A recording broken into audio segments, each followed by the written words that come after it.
Ambassador Draganov, dear ladies and gentlemen, my name is Yasin Georgiev. I'm the head of the Economic Policy Institute, and on behalf of our Board of Trustees and on behalf of our chairperson, I would like to say a warm welcome to everyone here in the hall in Sofia, to everyone in front of the screen in South Korea, all over Bulgaria, all over South Korea, and all over the world. Warm welcome to the fourth Bilateral Policy Forum, Bulgaria, South Korea, that we are organizing in close partnership with our close partners, and I should say friends, from the Embassy of the Republic of Korea, and with the kind financial support provided by the Korea Foundation. This is a partnership that we truly appreciate. With your permission, I would like to briefly elaborate on the main rationale behind this bilateral forum. Its major goal is to contribute to an open, informal exchange and also to serve as a platform for discussion on various topics of bilateral interest. And it aims to achieve this by bringing together government representatives, people from business, from academia, from think tank, from civil society. The two main objectives here are to promote the deepening of bilateral relations between our two nations by contributing to enhancing diplomatic and economic cooperation and outlining new potential areas of cooperation. And the second major objective is to provide ideas and policy recommendations how to enhance this cooperation. Few words how it started. It started, I should say, more than 6 or 7 years ago, when our esteemed colleague Mariana Trifonova came back to the Economic Policy Institute after she spent 3 years in South Korea. And then she came to me and said, look, Yasin, I would like to initiate something that is related to Korea in order to foster bilateral relations. I spent 3 years there. We did a program funded by the Korean government, and I would like to pay back what I have received from this generous support. I said, okay, look, Mariana, I'm very much looking forward to this. You have the whole freedom to start thinking how to make it happen. And then 1 year before the anniversary, because in the year 2020, both countries celebrated 30 years of establishing bilateral cooperations. 1 year before that, Mariana said we could reach out to the Korea Foundation. And this is how it formally started. We applied, among many other organizations from all over the world, to the Korea Foundation. And luckily, in 2020, we were selected to organize the first bilateral forum. And it was not only the forum, but also a program that is going to be presented later on. The program is called Next Generation Korea Fellows Incubator in Bulgaria.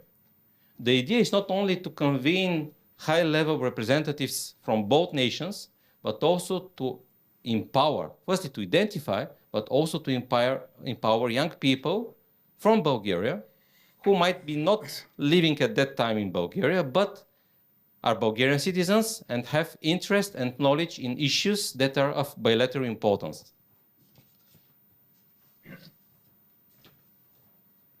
And what is the incubator about? So it is a non-resident fellowship, as I already mentioned, for Bulgarian citizens who over several months start to work on a policy paper and start to think about recommendations how to enhance cooperation. In the narrow sense, it aims to provide recommendations and ideas how to enhance cooperation between Bulgaria and Republic of Korea, but in the broader sense, it aims also to contribute to enhancing cooperation between the European Union and the Republic of Korea. And today, throughout the day, you are going to see the works, the final policy papers to be presented by the 3 scholars, by the 3 researchers who were selected to be part of the program this year. Their topics reach from green energy transition over development cooperation policy to internationalization of the higher education. In these 3 fields, there are plenty of ideas that could be used on both sides.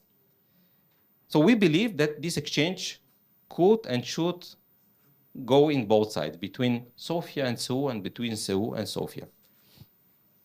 The topics that are going to be presented, I mean the topics by the fellows, are not topics that we imposed on them.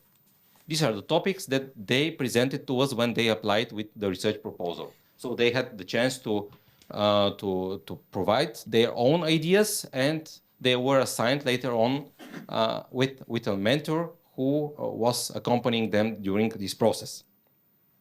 So ladies and gentlemen, the agenda of the fourth bilateral forum is not only covering these three topics, it covers also many other issues that will be presented, elaborated, analyzed by a mixture of well-known experts from both sides. Some of them available here in the room, the other will be joining us online.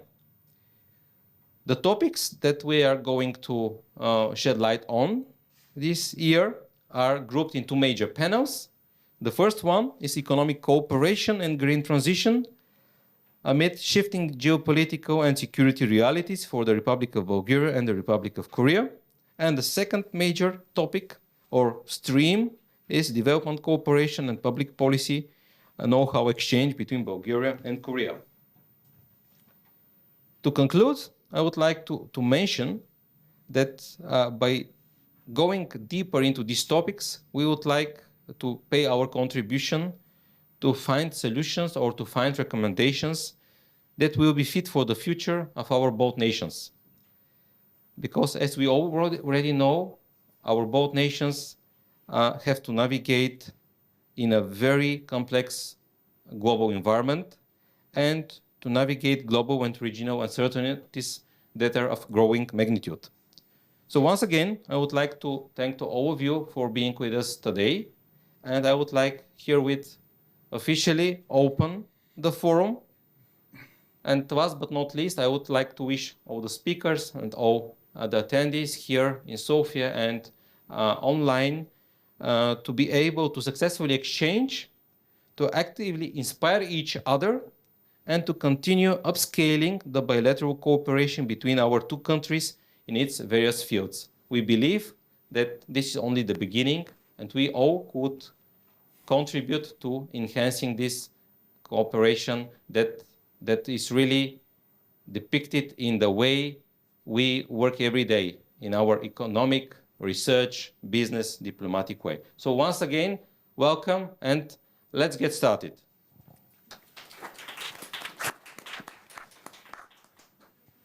So the official part starts with a short introduction, with a short address by His Excellency, the Ambassador of the Republic of Korea in Sofia. Your Excellency, the floor is yours.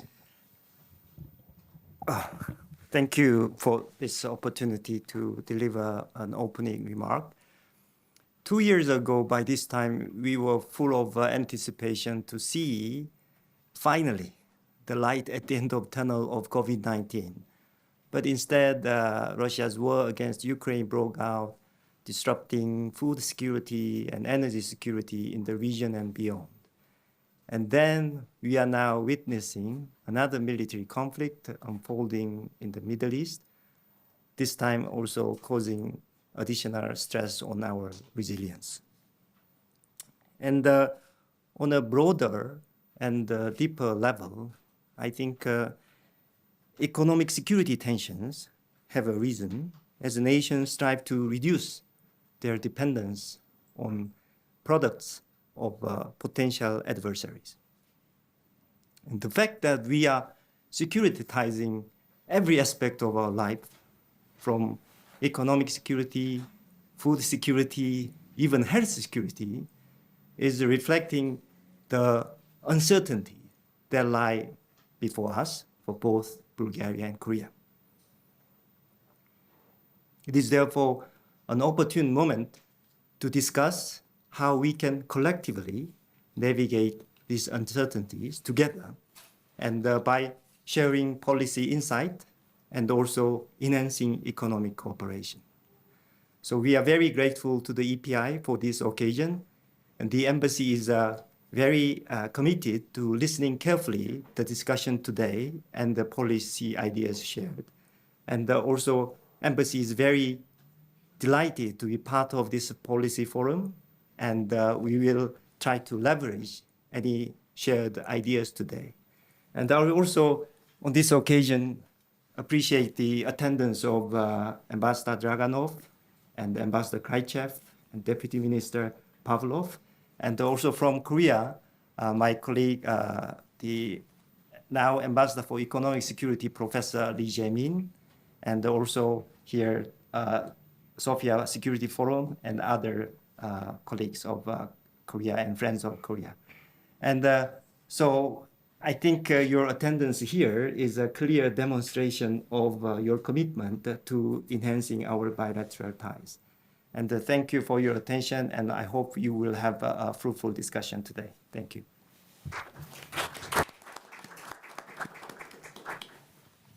Thank you very much, Your Excellency. So, as already mentioned, we are very much, I should say, big fans of anniversaries. So this year we have 33 years of anniversary since the establishment of bilateral relations. So we continue with these celebrations in a way. And in order to fill this anniversary with some content, I would like to draw your attention to 3 addresses that will be delivered today in the morning. The first one will be by Mr. Nikolai Pavlov, who is Deputy Minister of Economy and Industry of the Republic of Bulgaria. And I have to say, we have been in touch for several years now with Mr. Pavlov, and we are very happy that he is now in charge for issues that cover bilateral economic relations. So, Mr. Pavlov, thank you very much for being with us this morning or this evening in Seoul. The floor is yours. It's on? Okay. Yes, thank you very much. Your Excellency, colleagues, dear guests, ladies and gentlemen, it's a great pleasure really to be here, to be invited and to take part in this forum.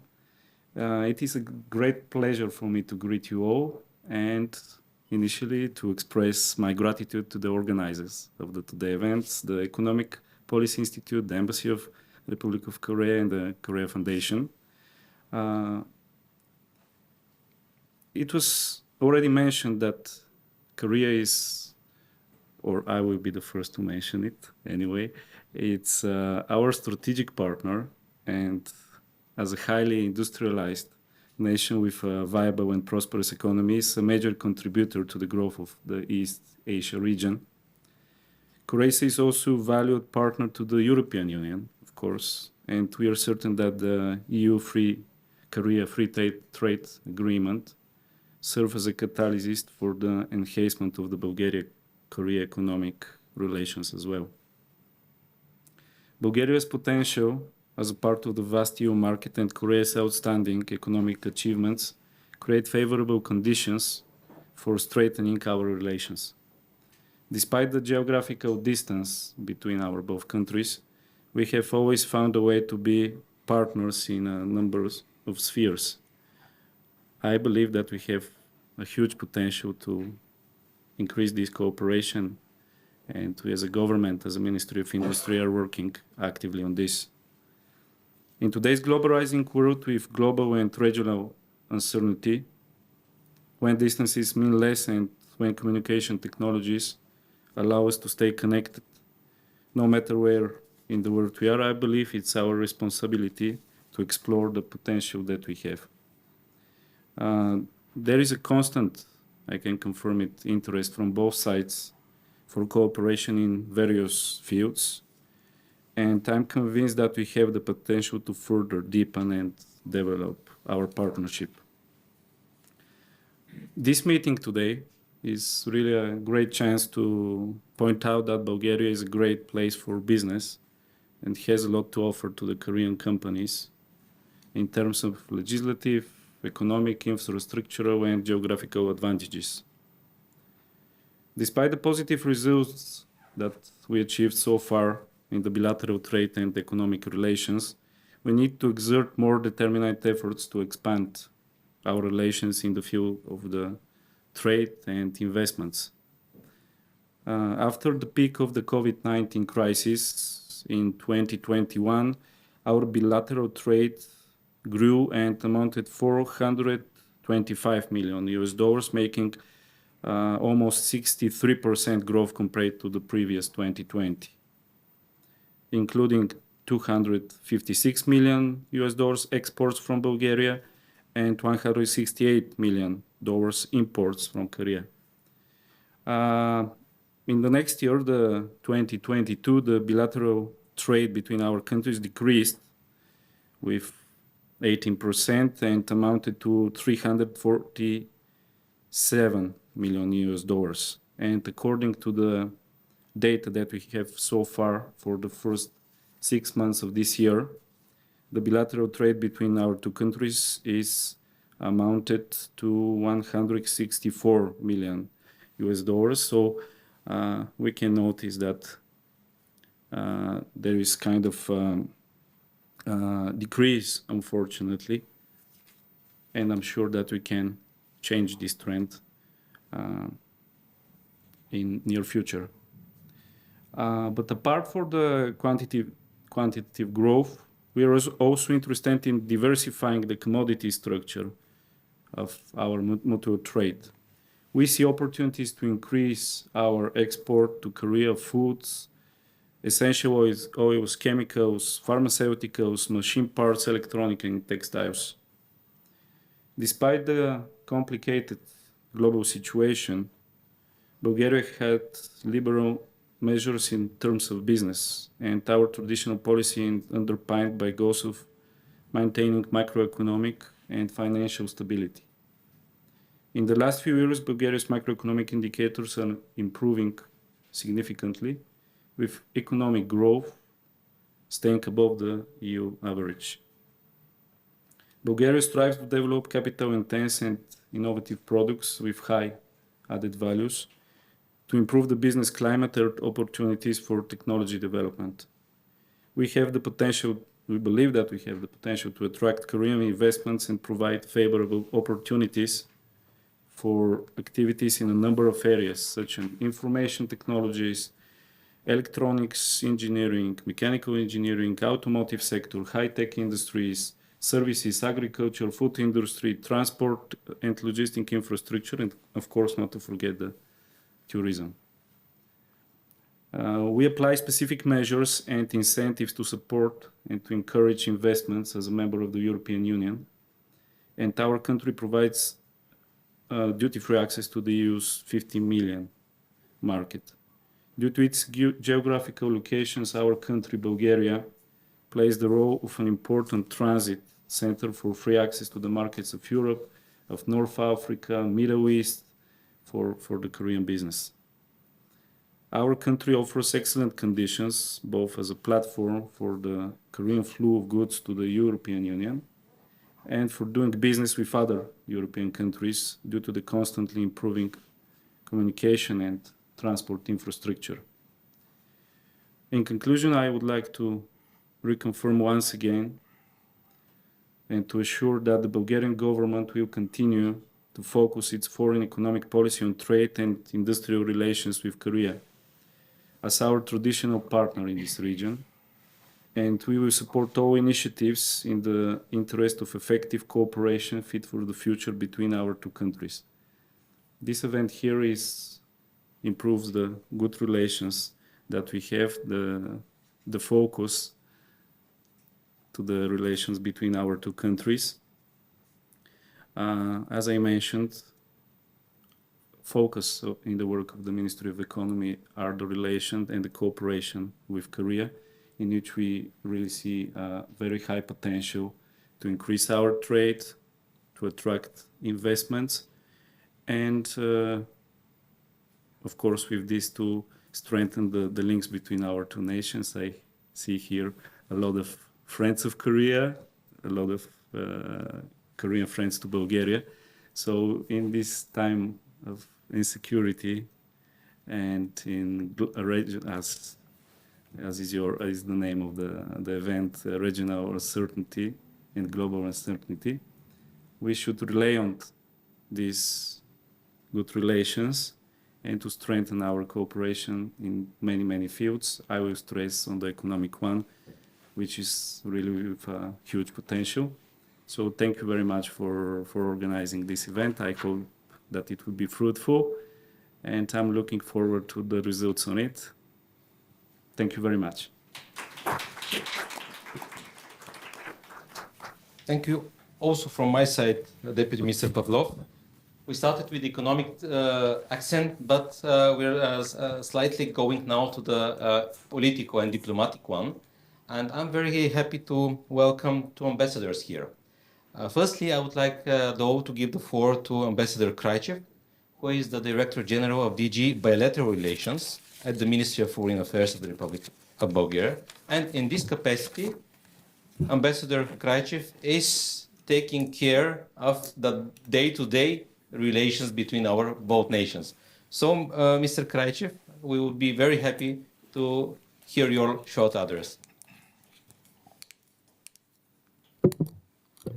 Now, ladies and gentlemen, Mr. Georgiev, I thank you very much for this very kind introduction, and you're absolutely right. My remarks are going to be very brief for a number of reasons. First of all, I'm very humbled to be placed on such a distinguished panel, and I would like to thank His Excellency, the Ambassador of the Republic of Korea, for his energetic and very generous approach in terms of his consistent and very dedicated efforts in bringing Bulgaria and the Republic of Korea closer together. I would like to thank Minister Pavlov as well for this very consistent and also very comprehensive overview on what we have achieved so far, because we also in the numbers see the potential for future development as well. And last but not least, I was just an attaché over 20 years ago at the Ministry of Foreign Affairs when I first joined the Bulgarian diplomatic service. And at that time, I remember Ambassador Draganov had already climbed the ladder all the way up, serving as a Deputy Minister of Foreign Affairs. And it is indeed a wonderful assertion of mine to witness how generation upon generation of Bulgarian diplomats continue with their very resourceful dedication to the further propelment of the relations between the Republic of Bulgaria and the Republic of Korea. Now, there is a mantra, so to speak, in the diplomatic craft. And what this mantra stipulates is that whenever there is an event such as this one, by the way, congratulations on the impeccable organization and the invitation as well, the mantra speaks that you have to be there, you have to be brief, and then you have to be gone. Just in order not to extinguish all the oxygen in the room, and to let everybody speak and let everybody make a contribution to the shared effort of ours. Now, ladies and gentlemen, being the Director General for Bilateral Relations at the Ministry of Foreign Affairs, I've recently realized that the territory of the entire globe is approximately 510 million square kilometers, while at the same time, the territory of Europe is approximately 10 million square kilometers, which is less than 2%. Which is why over the last 20 plus years, I have done my very utmost to discover, to study, and to appreciate different horizons, different cultures, different potential in terms of preserving and protecting the Bulgarian national interest in all the corners of the world. Now, speaking of that, there is something that really caught my attention a few months ago when the Bulgarian Ministry of Foreign Affairs held another round of competition for newly aspiring Bulgarian diplomats, young people who went into the competition to join the Bulgarian diplomatic service. And I have to tell you that at the final stage of that competition, out of 15, 20 people in total, 4 of them spoke Korean fluently. Now, imagine that. We have people with expertise, with aspirations from all walks of life, different types of education, different types of origin, but 20% of all of them spoke Korean. Now, having served as a diplomat over the course of 20 plus years, I have to tell you that this is a huge percentage. And I started asking myself questions in terms of how and why it so happened that we were that fortunate to have so many people with such intimate knowledge of Korean culture, Korean society, and most importantly, Korea's potential as a strategic partner to Bulgaria. Now it is indeed flattering to know that so many people serve as a bridge between our two countries, because on the other hand, you have numbers which present the potential and the future avenues for further enhancement of our relations. But the numbers are just the metric. The promise, the incentive, and the future is the human capital and the people who sustain it. Which is why, in conclusion, I just have to say that I'm very humbled and I'm very grateful for the invitation, specifically because I find myself in a group of like-minded people who have spent the time to acknowledge, to research, and to appreciate the potential that we have between Bulgaria and the Republic of Korea in so many avenues. Well, we have information technology, we have industry, we have energy, we have defense. And I think it is about time for us to start thinking of the next level of development, of the next level of bringing the two countries together under the auspices of possibly a strategic partnership in the near future. Now, in conclusion, ladies and gentlemen, this is my second conclusion, because when I see a microphone and an audience, I usually get carried away. But I would just like to thank you for everything that you have done, because this is, despite the challenges in the rapidly changing global environment, I think this is the actual moment for us to rethink, to reinvent, and to reinvigorate our efforts in terms of bringing the Republic of Korea and the Republic of Bulgaria even closer together. Because all the challenges at the very same time pose a number of opportunities that we need to explore and we need to invest into. Thank you very much for all the time, the expertise, and the enthusiasm you have invested, not only in this forum, but the idea that is bringing us here closer together. And this is the future development and enhancement of the relations between our two countries.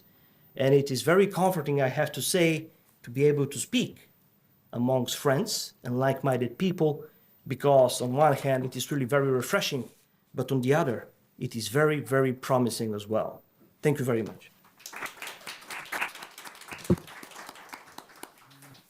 Ambassador Krajcev, very enlightening speech. I have nothing else to add than to congratulate you for being so active in maintaining relations between our both countries, and I'm sure, and I know that I'm very much aware that you will continue to do it in one way or another.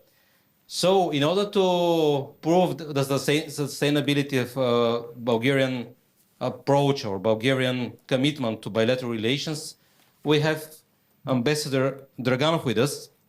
He was with us last year and before online from Seoul, and now he had just came back to Bulgaria from Seoul. So we were very happy to meet you finally in person and to have the opportunity to invite you to attend this event with us, and in this way to continue, how to say, passing the torch from one ambassador to another, and from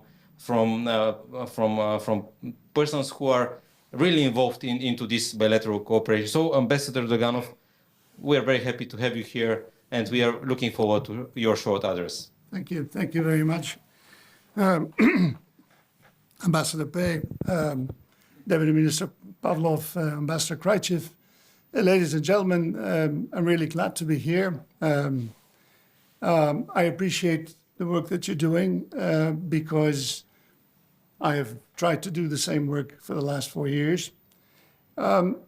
Maybe I should just mention the basics. Bulgaria and Korea share the same values of democracy, human rights, and international relations based on a rules-based order. Now, we face similar challenges, climate change, the transition to a green economy, the acts of war and terrorism, and we share the same positions. And I think this is very important in in the way we take our relations further. And the way to do this is indeed to develop our economic cooperation, because that brings security. Now, there are many projects that we can look at. Both Korea and Bulgaria have adopted plans to transition to the green economy, to the new way of doing things. And I think this is the opportunity we need to explore and look into when we consider relations between Bulgaria and Korea. So I welcome this forum. I'm glad to be here. I'm encouraged to see a lot of young faces. This bodes well for the future. I wish you every success, and I am looking forward to finding out the outcome of your deliberations. Thank you so much.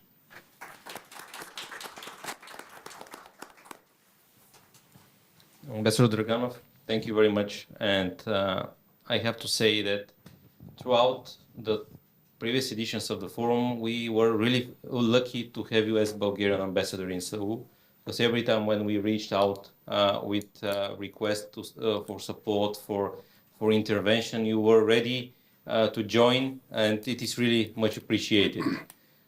So after this official opening session and after these three keynote addresses, I would like to once again congratulate all of us who are committed to nurturing bilateral cooperation. And now, slightly but surely, we're going into the forum. So at that moment, I would like to focus your attention on the first panel, which will tackle topics related to economic cooperation, green transition, amid shifting geopolitical and security realities. So you can see it is a quite complex panel, but we live in a complex world where you have interconnectedness between many topics. So it's really a challenge to focus only on one, because you see that they're interlinked in many ways. So once again, huge round of applause for our 4 speakers this morning. And then after a technical break, we will be continuing with the first panel. So thank you once again, gentlemen. So I would like to invite my colleague Mariana Trifonova, who will be taking over the moderator's role, and also the speakers who will be in front of you this morning. We are starting with an online session, but then it will be Mr. Yudan Buzhilov, the head, the director of the Sofia Security Forum and former Deputy Minister of Defense of the Republic of Bulgaria. Then we are having the first discussion, which will be done with the support of people from the business, from the director of Culture Sofia, and from the president of the Bulgaria-Korea Business Chamber.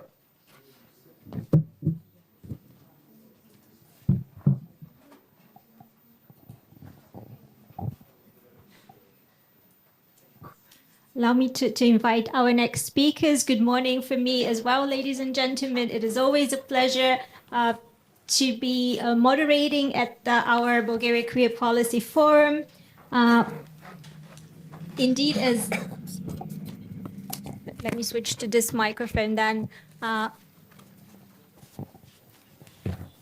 I would like to say a warm welcome from me as well, because indeed it is a huge achievement for us at the Economic Policy Institute to be continuously working on this project with our partners from the Korea Foundation and the Embassy of the Republic of Korea in Bulgaria. And we are also very, very grateful for the support and the interest that this project has continued to receive despite the challenges of developing bilateral cooperation in the times of COVID, and also obviously in these increasingly insecure and very unpredictable international environment, which would be the topic of our next discussion. Of course, before I lead to that, allow me just a few remarks and words of gratitude also to the speakers we had at the opening session, of course, to Ambassador Jong In-bae, because right away, the moment he arrived in Bulgaria, he was very open to cooperation and to welcoming our initiative. And I'm indeed truly grateful for this continuous support of the embassy.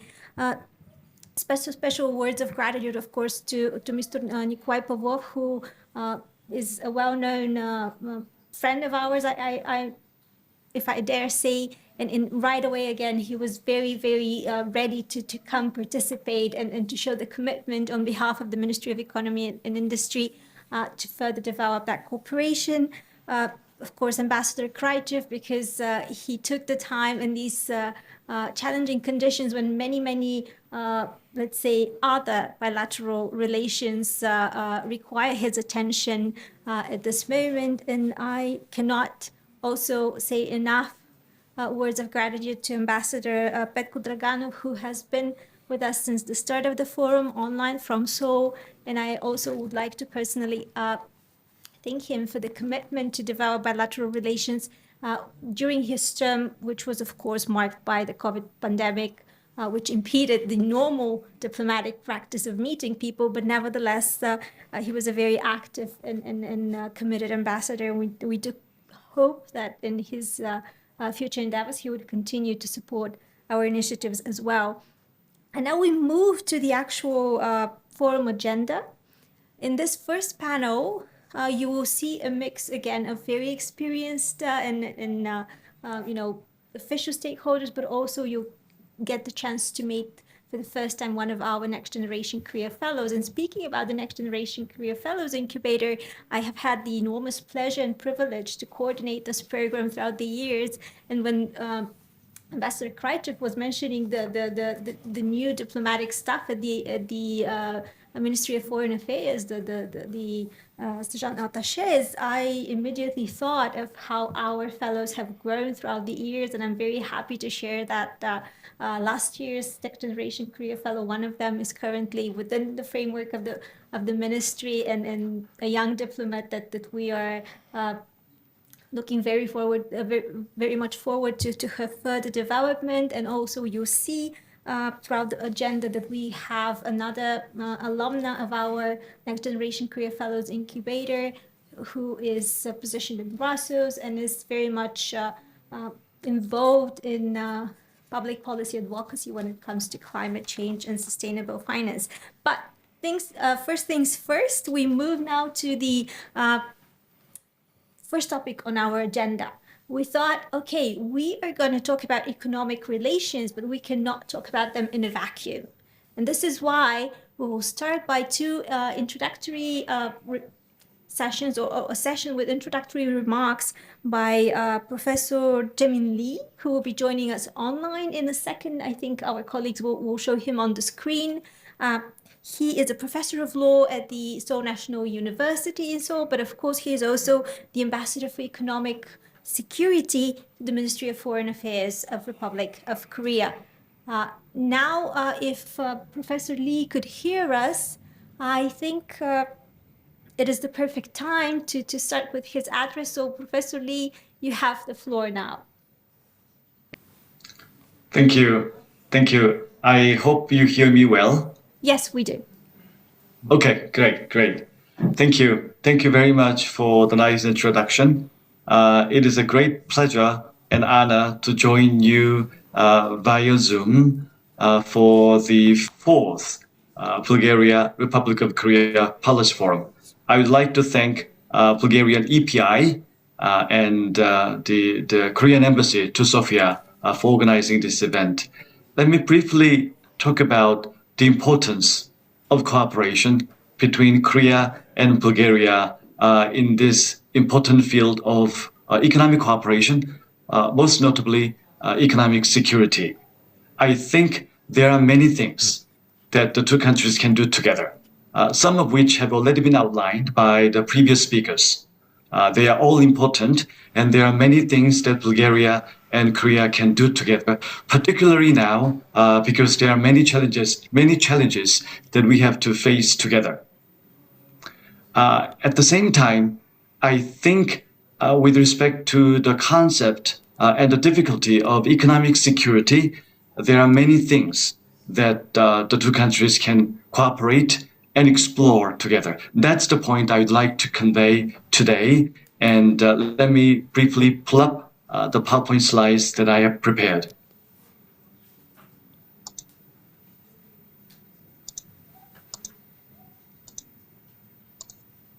Yep. Let me see. I hope you can see the slides. Yes, if you could just put them to full screen mode. Yes, Okay. thank you. Yes, great. Thank you. Thank you. So the economic security is the key concept for many countries now, for Korea, for the United States, and for China, and for the European Union, and I believe for Bulgaria as well, because I've heard the term economic security many times this morning again. Now, I think there are many new issues that we have to deal with.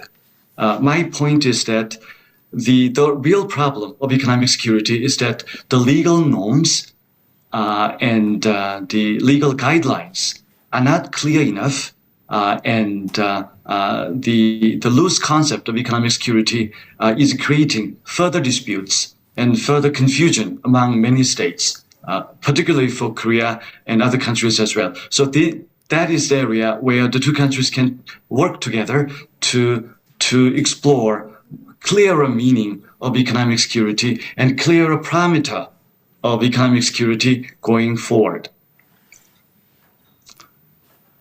Many issues that we have to deal with. There are many issues at the moment, not to mention the wars in Europe and Middle East, and the shattered multilateralism and the withering WTO, etc. Many issues at the moment. And all these issues are now coming up again in the concept of economic security. I think there are 4 challenges that we are facing now: the withering multilateralism and the weakening leadership of the United States and China in this particular situation, and still lingering COVID-19 aftershocks, and most notably the advent of the digital economy, particularly artificial intelligence and the data protection. There are so many issues that we have to confront on the digital front. So those 4 issues are raising many topics, many challenges for us. And these issues are framed as key issues of economic security. So we are now actually entering a paradigm shift era. So this is an important era for many countries at this time, particularly for Korea and Bulgaria, I believe. Interestingly, many issues are now being reviewed and almost rewritten through the concept of national security provision in existing treaties. And these national security exceptions provisions are being reinterpreted and sometimes expanded and sometimes reorganized for the benefit of many interested parties. And this concept then is reframed as economic security. So I think now we need some more concrete work. We have been dealing with the concept of economic security on many fronts, but now we have to address the real problem, which is how to address and understand economic security in a more concrete manner. It appears that economic security is a game changer, and it is inevitable, and it appears everywhere. It appears at the WTO, and it appears in US-China confrontation. It appears in semiconductor issue. It also appears in the artificial intelligence global governing norm discussion. So many areas of our interest are now being framed in the concept of economic security. But the real question is then, how do we understand economic security? So now we have to think about how to elaborate or fine-tune or tame the critical concept in a more concrete, legalistic way.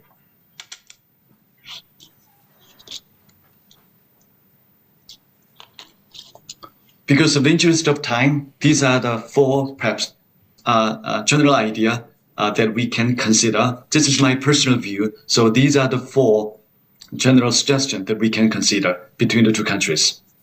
Perhaps the first thing is how to face the reality. Perhaps we should downgrade the expectation in terms of multilateralism. Secondly, how do we clarify the security exception? And thirdly, how do we address the digital norm in a more concrete fashion? And fourthly, we need a template. The WTO agreements do not work. Unfortunately, Korea and the EU have an FTA, but the FTA is just 10 years old. However, it's very much outdated now because of the fast evolution of technology. So how do we find a new template together with the EU and Bulgaria, Korea as well? So these are the 4 general idea or recommendation that we can consider going forward. Hopefully, I very much wish that the WTO recovers its authority sometime soon. Maybe next year, we never know. Hopefully, WTO regains its strength and authority. But the situation seems to be quite difficult for the WTO, and it is very sad that WTO is struggling now. If that is the case, then perhaps we have to find plan B and perhaps plan C, which means even though a downgraded norms, perhaps we need some reliable norms so that the many issues that we are facing together can be regulated and can be discussed in a more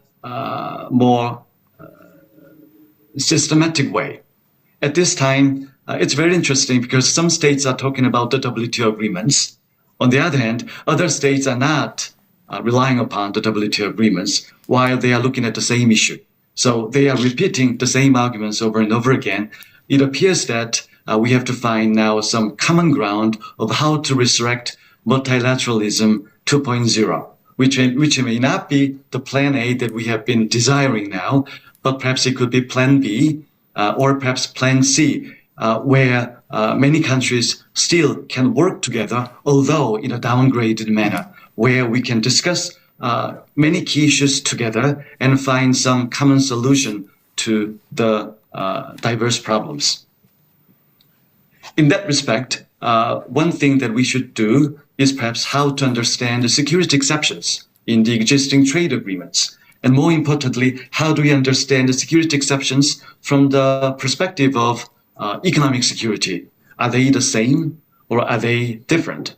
Or what is the difference between national security exceptions and the new economic security? All those issues need to be understood clearly and need to be stipulated in existing trade agreements through amendments if needed, or through a new efforts in new agreements. Key themes, key topics of that effort seems to be the digital issue. Artificial intelligence, of course, is a key issue.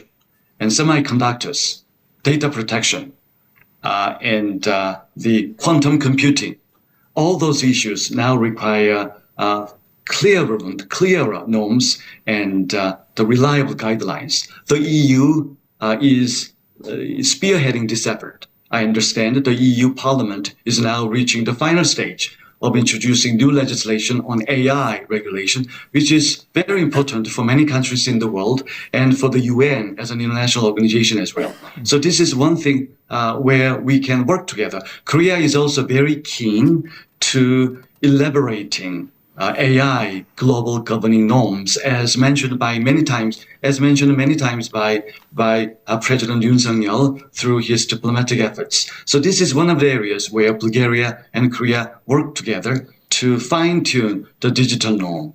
I understand that Bulgaria has become the hot place of ICT outsourcing efforts of global giant firms in the tech sector. So that is perfect place where Korea and Bulgaria can think about these issues together and elaborate the legal norms and the legal meaning of the new and novel challenges, particularly the meaning of economic security in the context of national security in this volatile world. And finally, many countries are now struggling to find a new template to regulate the current situation. It's very difficult. And it seems that there's a long way to go. But at the same time, we have achieved some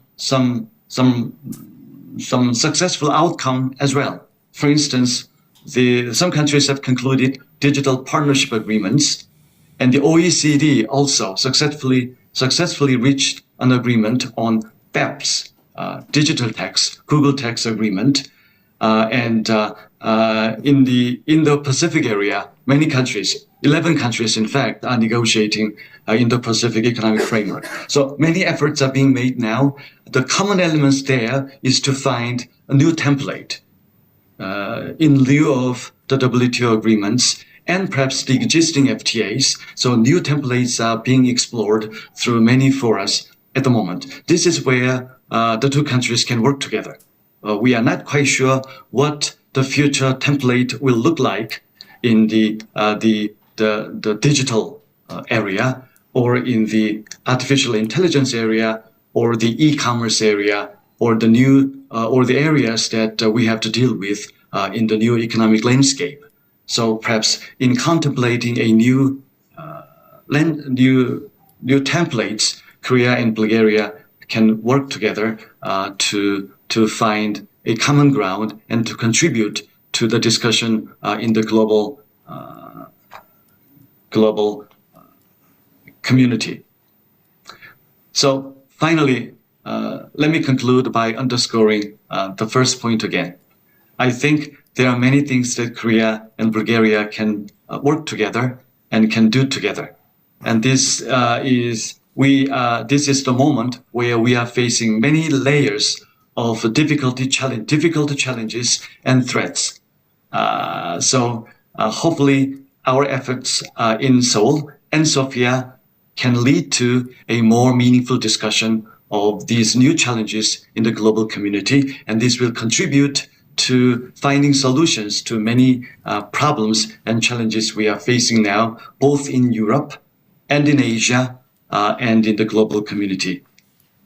Again, it is my great honor to be part of this important event of 4th Bulgaria-Korea Economic Policy Forum, and I'd like to thank the organizers, both the Korean Embassy in Sofia and the EPI.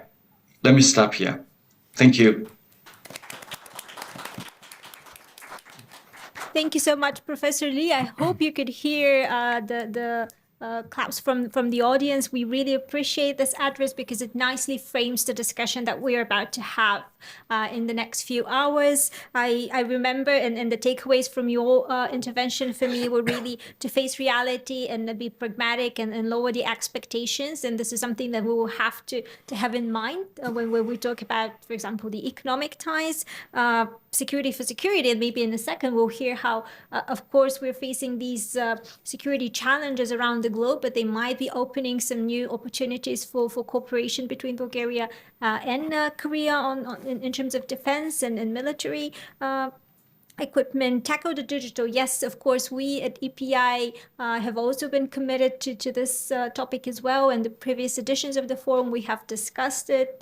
E-governance development in the public administration, but also in the private sector, and of course AI. I think we will be coming soon with the discussion paper on AI, and also in previous iterations we have published on that. Bulgaria is indeed becoming an ICT hub here on the Balkans, but we also have now 2 institutes within the Sofia University, such as GATE and INSIGHT, who are specifically focused on AI, and with the new European legislation on AI regulation, I think there is room for cooperation between Bulgaria and Korea, most definitely. And of course, a very important message to create a new template, because we see that the level of the WTO, the multilateralism, much favored by both Bulgaria, by both Korea and the European Union, of whom Bulgaria is a member.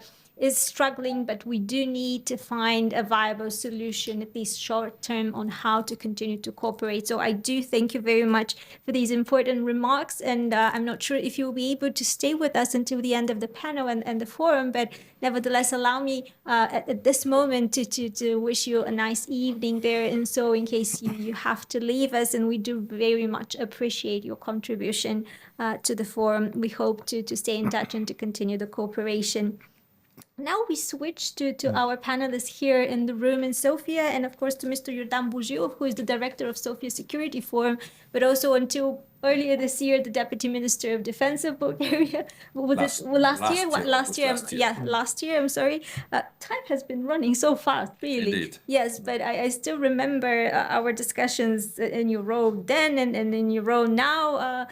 So I would like to invite you to give us short remarks, but in an overview of these common security and geopolitical challenges that both Bulgaria and Korea are facing, our regions, Central and Eastern Europe, but also, the Indo-Pacific and East Asia. They're both considered to be relatively hot spots, and we see certain conflict potential on both sides, which would be obviously impacting the bilateral relation between Bulgaria and Korea, and of course between the European Union and Korea. So with this in mind, you have the floor. Thank you, Mariana. Your Excellencies, fellow colleagues, ladies and gentlemen, it's a privilege to be here and to address this important forum, because knowing each other, better understanding each other, will help us drafting and, of course, pursuing better and relevant policies. Because, as you mentioned, and as previous speaker mentioned, we live in a challenging world. I remember 3 years ago, Sofia Security Forum and KIDA, it's a Korean Institute for Defense Analysis, organized first ever EU-Korea Strategic Forum. We brought together about 6-7 people from South Korea and the same number of European researchers, specialists on Asia. And actually what we discovered that we have a lot of in common, but still there are some misperceptions or misunderstanding of each other. And we agree that such types of discussions are very, very important. I hope that we'll continue. Of course, there are many fora like this one which contribute to this better understanding, because as it has been said before, we share the same values. This is the basis for our cooperation. This is the basis for our future common actions. Let me very briefly and telegraphically mention some of the challenges we face on the international arena, and which I believe will be the key issues for the coming probably decade or even more. First of course, to me, it is the changes in international security environment. We see Russia and China wanting to revise the rules-based international order, or at least the international order we have right now, established after the end of the Second World War. Both countries, Russia and China, plus many others, unfortunately, see these structures are dominated by Western countries. So they want to revise and reestablish the international world order. What is the threat here? The threat is that we can find ourselves in a lack of order at all. So this is something which we have to work together to get on our side as many as possible countries around the world to convince them that the rule-based order, democratic relations between countries is the best for their interests. I truly believe that particularly China will try to alter the international financial institutions, imposing its own principles, going ahead with a lot of financial resources. So this is one key issue, and of course, Russia's war against Ukraine is the evidence of this revisionist behavior. The second issue is China, and we have to discuss China's role in the world as it is growing pole. I do believe that in the future there will be more conflict, of course, mainly between China and the United States, but China trying to impose itself and its own interests in many regions.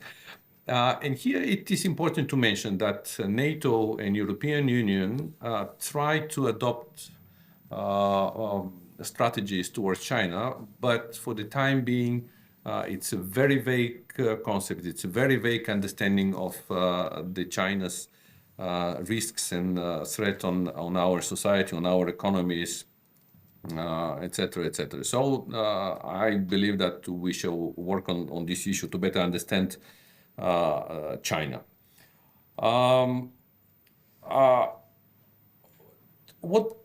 What also happens in the world? We see many bad guys, many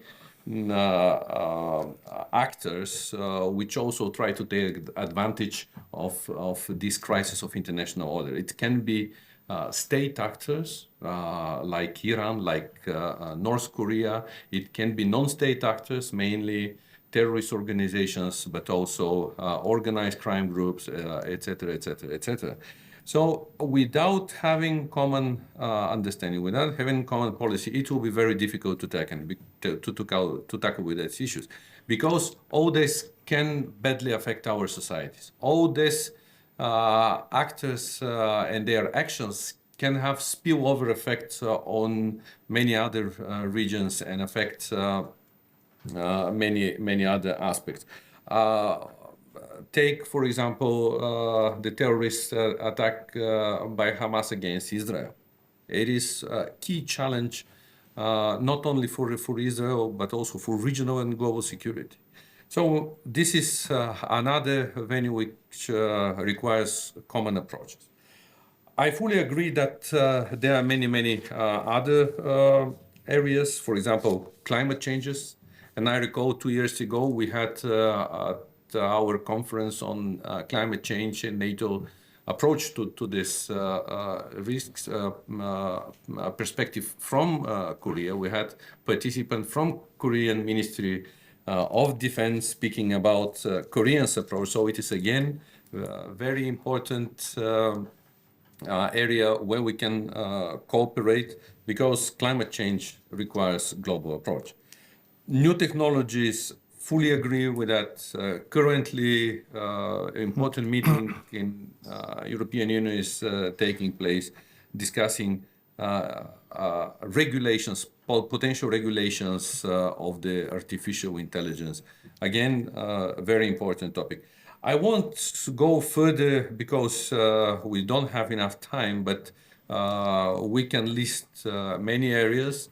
One you already touched upon, it's defense cooperation, and coming from defense sector, I believe that Bulgaria and Korea can develop fruitful cooperation, not only in the sphere of acquiring new technologies, but also developing co-production, because it is important to see not only just one country, but to have regional aspect.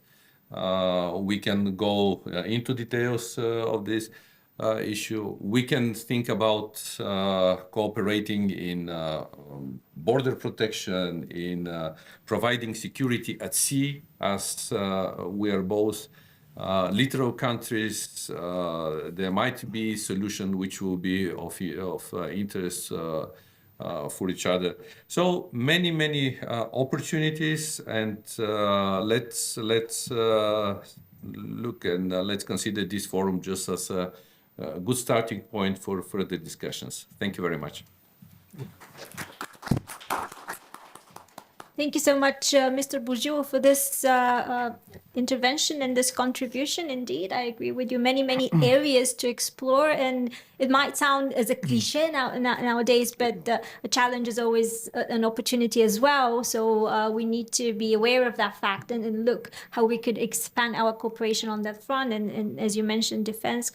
So we are lucky that besides the bilateral cooperation, we also have the formats through EU-Korea and NATO-Korea dialogue to exploit when it comes to finding ways and new areas where we could interact with our Korean counterparts and find common ground.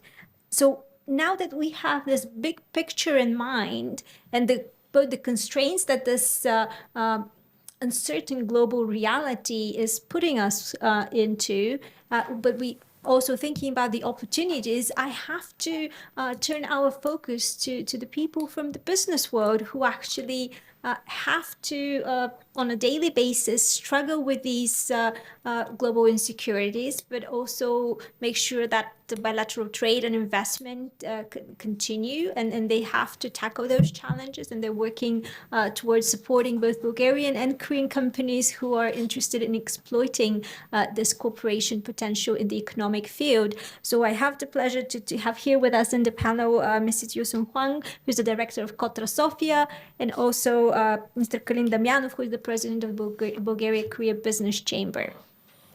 So, Ms. Hwang, we expect from you maybe a short intervention on how Kotra could support and is currently supporting bilateral business exchanges, the entry of Korean companies here in Bulgaria. We have seen throughout the years an increase of interest, I would say, in certain Korean products. I fondly remember a lot of your initiatives related to Korean cosmetics being present here in Bulgaria, but also in the medical field and many more. So I think you'll share probably with us a few more initiatives that Kotra is undertaking and the support that you provide to Korean and Bulgarian businesses. Thank you. You have the floor. Hello, esteemed guests. I'm really glad to be part of the first Bulgaria-South Korea policy forum here. And actually, since Ms. Marina introduced Kotra, most of you know about Kotra. Kotra is a Korea Trade Promotion Investment Agency. It's a government agency which support the trade and investment between two countries. We have 129 offices in 84 countries, and we work for the promotion of trade and investment. Especially in Kotra Sofia office, we organize many different kinds of trade delegation and trade meetings between two countries' businessmen. And especially for this year, we launched the Bulgaria-Korea Business Club. And this Honorable Mr. Nikolai Pavlov, the Deputy Minister, also participate the third forum of our business club. And we held already 3 times of meetings, and we work really hard with Bulgarian and Korean businessmen to enhance the economic cooperations between two countries. And next year will be the second year. Of course, we are working with the Chamber of Commerce and Industry of Bulgaria and Korea, and we co-work together. We just launched together. And as she mentioned, we hold the Korea Beauty Week every year. And not only the beauty industry, we all cover all over the industry, such as defense, maybe IT, and some kind of consumer products like food and medical instruments, pharmaceutical. Actually, I cannot just say specific industry what we cover. Yeah. And anyway, as we have heard from the esteemed speakers, Professor Lee Jae-min and Mr. Yordan Bozilov, we are facing increasingly uncertainty concerning the economic security. I would like to shed light on the trade and investment relationship between South Korea and Bulgaria. Both countries heavily rely on trade as a significant driver of their national economies. For South Korea, exports contribute more than 70% of GDP, while Bulgaria reports a similar figure with exports contributing more than 60% to its GDP. Yeah. So the recent shift in a global supply chain have brought the uncertainty to both economies. In such times, it is very crucial for our two nations to enhance our economic collaboration as reliable trade and investment partner. Specifically, recent talks between leadership in Bulgaria and South Korea have highlighted the expanding cooperation in IT, energy, defense, electric vehicles, and so on. But in terms of trade and investment, two countries is not as active as it could be. Yeah. However, there will be still a great deal of room and potential for future growth in terms of economic cooperation, I think. So let's take a closer look at the trade relationship between two countries. In 2022, South Korea exports goods worth about $167 million to Bulgaria, while Bulgarian exports to South Korea amounted to $311 million. South Korean exports to Bulgaria include synthetic resins, passenger cars, polyester fibers, and some consumer goods as well, while Bulgaria mainly exports grain, fish, and proceed copper products to South Korea. So now turning our attention to the investment relationship between two countries. South Korean investment in Bulgaria by 2020 have reached approximately $231.5 million. Bulgaria investments in South Korea stands at $1.4 million approximately. South Korean investment in Bulgaria are notably seen in the solar power plant sector, while Bulgaria has invested in generator manufacturing in South Korea. So, as the leaders of two countries mentioned, I hope the two countries will use their strengths to enhance cooperation in future high-tech areas such as energy, aerospace, artificial intelligence, defense, and automobiles. Yeah. I know Bulgarian government has a strong interest to attract some Korean big company in such as energy storage system and some maybe auto parts. Yeah. I suggest in order to attract those Korean companies, I hope the Bulgaria can have a more stronger and a more consistent industrial development policy. Also, to create a related industrial value chain, to come up with a clear support measure to attract global manufacturers and facilitate the recruitment of laborers. So with this strong support, Bulgaria can promote investment from Korea due to the advantage of lower wages and lower corporate taxes compared to other European countries. In addition, based on the strong IT talent pool in both countries, I hope that joint research and product development related to future industry, such as aerospace and AI, will be more active. And I also think that Korea will be able to contribute a lot to the defense modernizing project by 2032 in Bulgaria. Yeah. Korea's, as you know, Korea defense weapons and products, including IDT system, which you mentioned, yeah, will be very welcomed in Bulgaria. Actually, as you know, some Eastern European country always had a great deal of a contract with the Korean defense companies. In addition, I believe that Korean companies can be a great partner in Bulgaria's project to improve trade and communication infrastructure to modernize the healthcare system. Yeah. In fact, you can see some Korean safety system in Sofia Metro 1 and 2. And there's also subway's Wi-Fi antenna system in Sofia Metro 2. Yeah. And diagnostic equipment from Korea also accounts for more than 20% of the Bulgarian market. So if Korean company gradually participate in such a large project, it can be a great opportunity for two countries to expand their trade and investment. In conclusion, as we navigate the uncertainty of the world, I believe this kind of forum, like today, provide opportunities to strengthen bilateral trade investment. So let's work together to enhance the economic cooperation between two countries in this evolving global landscape. Thank you for your attention. Yeah.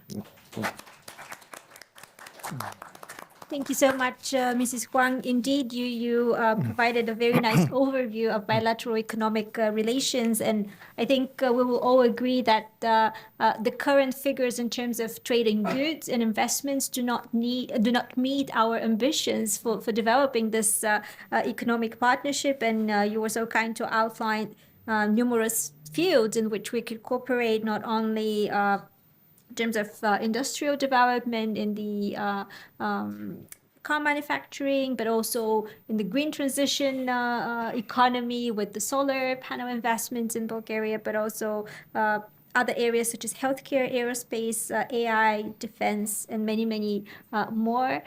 So we do look forward also to the activities of Qatar in the future in terms of promoting the products of Korean companies here in Bulgaria, and I'm sure they'll find a very, very eager and appreciative consumer base in certain fields.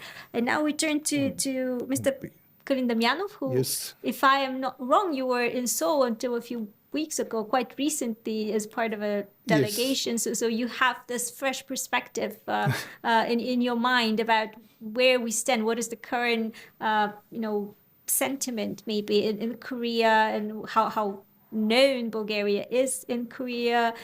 What are the current maybe discussions between Bulgarian and Korean companies in terms of business prospects? So I give you now the chance to maybe share with us also about the Bulgaria-Korea Chamber of Commerce and Industry and your work in it, and how you see the development of business ties between our two countries. You have the floor. Oh, thank you. Thank you very much.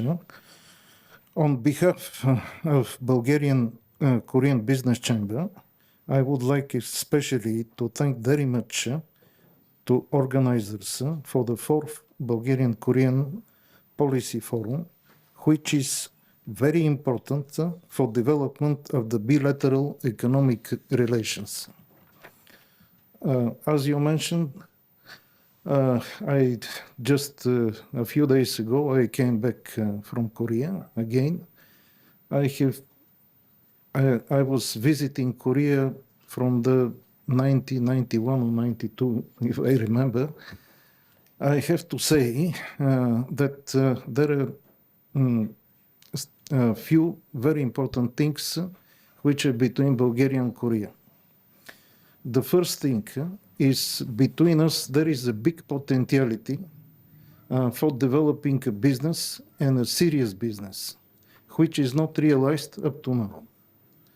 And the second thing is that long time, centuries, there was no relations between our countries, and there is certain differences in the culture, in the logic, in the both societies, and that's why it is very difficult to find the exact understanding between Bulgarian business and the Korean business.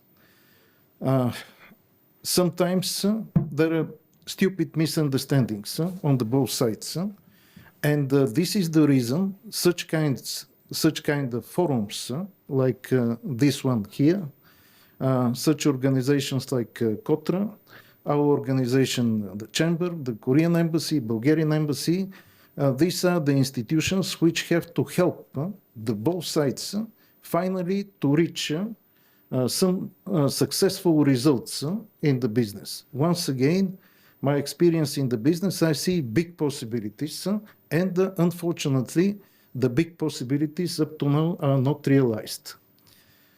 Also, we have to mention, in the early 90s, Korea showed very serious interest for developing a business with Bulgaria. And in 1990, in 1991, in Bulgaria have been immediately established big offices of KOTRA, of Hyundai, of Samsung, Dell, and some other smaller companies, and they have been responsible for the whole Balkan Peninsula. The idea was very good, and I have to say that really Korea was showing serious interest for the industrial cooperation with Bulgaria.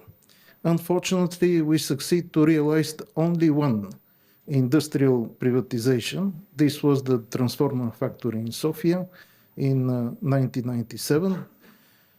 And unfortunately, it didn't develop very successfully. Finally, the situation there have been changed.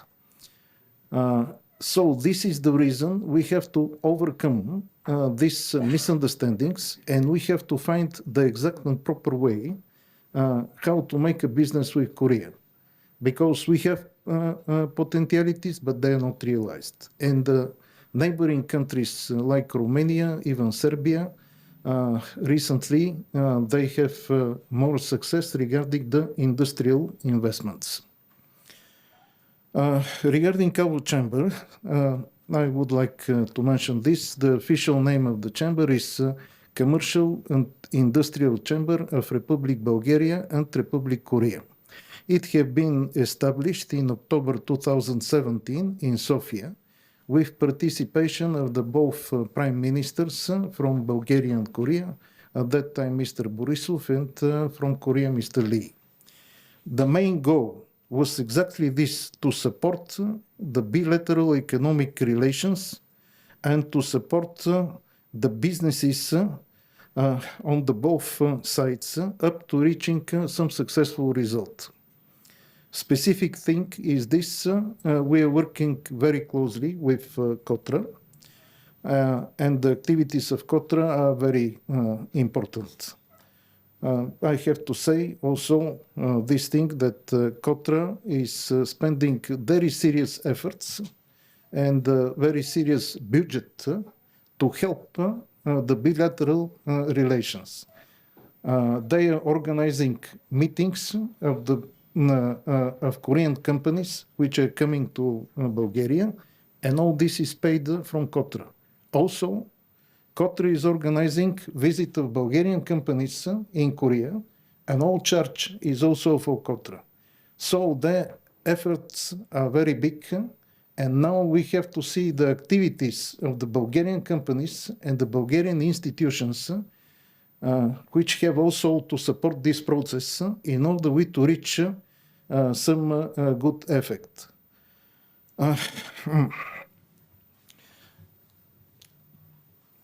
Together with KOTRA and our bilateral chamber, we join our efforts to deliver the core information and proper contacts to the company executives from the both countries for the stimulation of the business between Bulgaria and Korea, which have big potentialities for developing. We are making our best. So our chamber, we have a contact with about 125 companies, and we are, from our side, I represent also Hyundai Motor Company. We are sponsoring this process very seriously. And on the other hand side, the two honorable consuls in Korean consuls in Varna and Burgas, they are also strongly supporting and sponsoring the process for developing the business.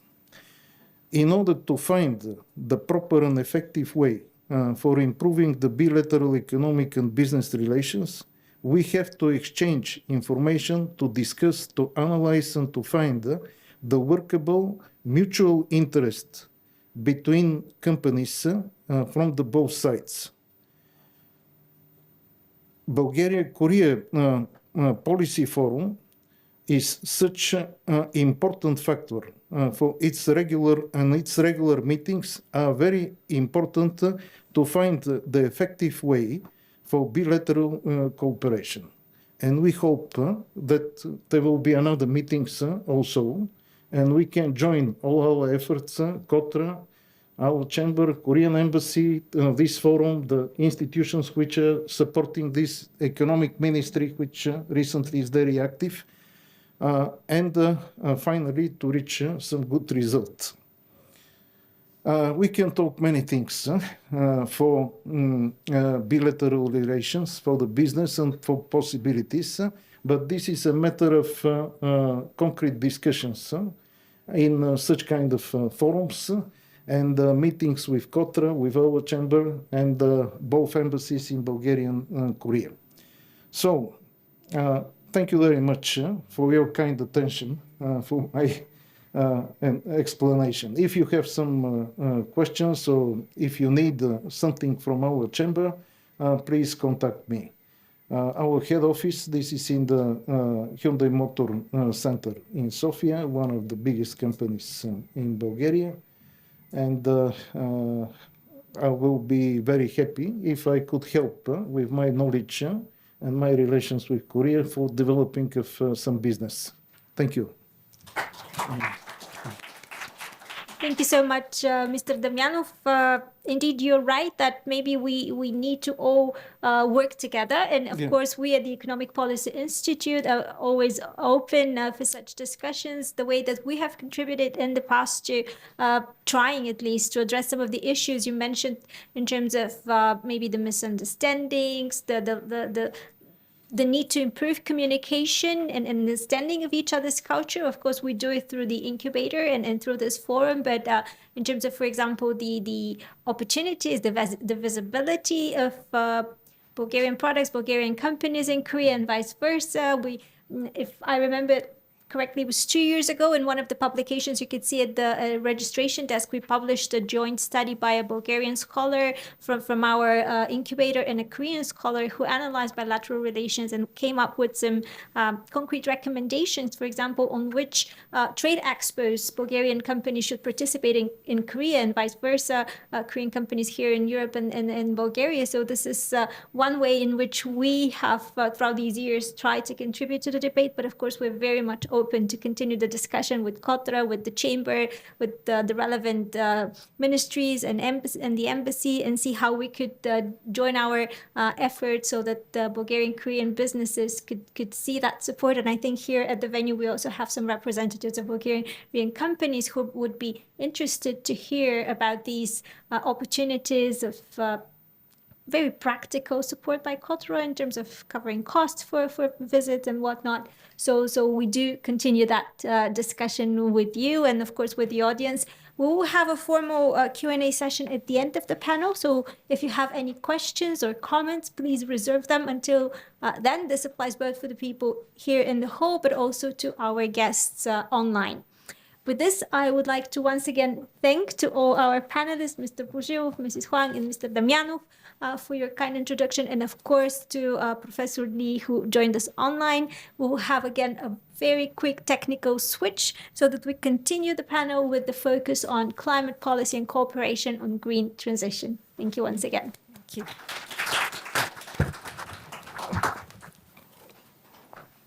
Okay, I believe we could now continue with the second part of this panel. And it is a great pleasure for me to welcome our next three speakers. First of all, let me introduce Ms. Sonia Stoyanova, who is one of this year's participants in our Next Generation Career Fellows Incubator. She came specifically to attend and to present here from Brussels, where she currently works as a Government Affairs Associate at the Clean Air Task Force. Again, coming from Brussels, we have our very own Tsvetelina Kuzmanova, who is a very close friend of ours of the Institute, but also an alumna of the first inaugural edition of our Next Generation Career Fellows Incubator. So we're always very grateful and proud to have you here. But of course, in her current capacity as the Senior Policy Advisor to ITRG Brussels, which is one of the prominent think tanks in Brussels working on climate policy. And we will have the voice of the real sector of the business with Mr. Dejan Delce, who is CEO of New Energy Corporation, a company who is developing oxyhydrogen technology solutions. Right. So, ladies and gentlemen, we continue with the presentation of Sonia, who will, throughout her participation in the incubator, focused on developing a policy paper that tackles EU-Korea, and of course, in this sense, also Bulgaria-Korea, but on the level of EU-Korea partnership when it comes to green transition. And the formal title of the presentation is Strengthening Hydrogen Frameworks, How EU and Korea Can Leverage their Green Partnership to Deliver Industrial Decarbonization. And I will now ask the colleagues to switch, yes, to the startup presentation. And now you have the floor, Sonia. Thank you so much. Is this on? Yeah? Mm-hmm. Okay, cool.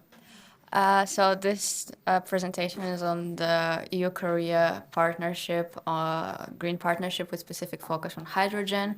So this is a case study on hydrogen, and the title is like how the EU and South Korea can leverage their green partnership to deliver industrial decarbonization. I picked this topic for 3 reasons. First, why a case study on hydrogen? Because this is a technology that is not yet scaled up. Unlike solar and wind that received massive government subsidies some time ago, we know about the feed-in tariffs. Hydrogen is something that governments are just waking up to, so it's receiving more and more support. Then EU and South Korea have both hydrogen strategies. They have realized the role of hydrogen in industrial decarbonization, so they both have their own specific strategies. And last but not least, the GREET partnership is like something that was instituted 1 year ago. This is a formal partnership between the EU and South Korea. It features partnership and cooperation on hydrogen specifically. And throughout this study, I have talked to European diplomats in Korea, and they have all reassured me that EU and Korea are partners of first resort, and we are very much aligned on the good decarbonization. So we will begin a bit with the industrial and the energy landscape of EU and Korea. So we're both facing similar dilemmas.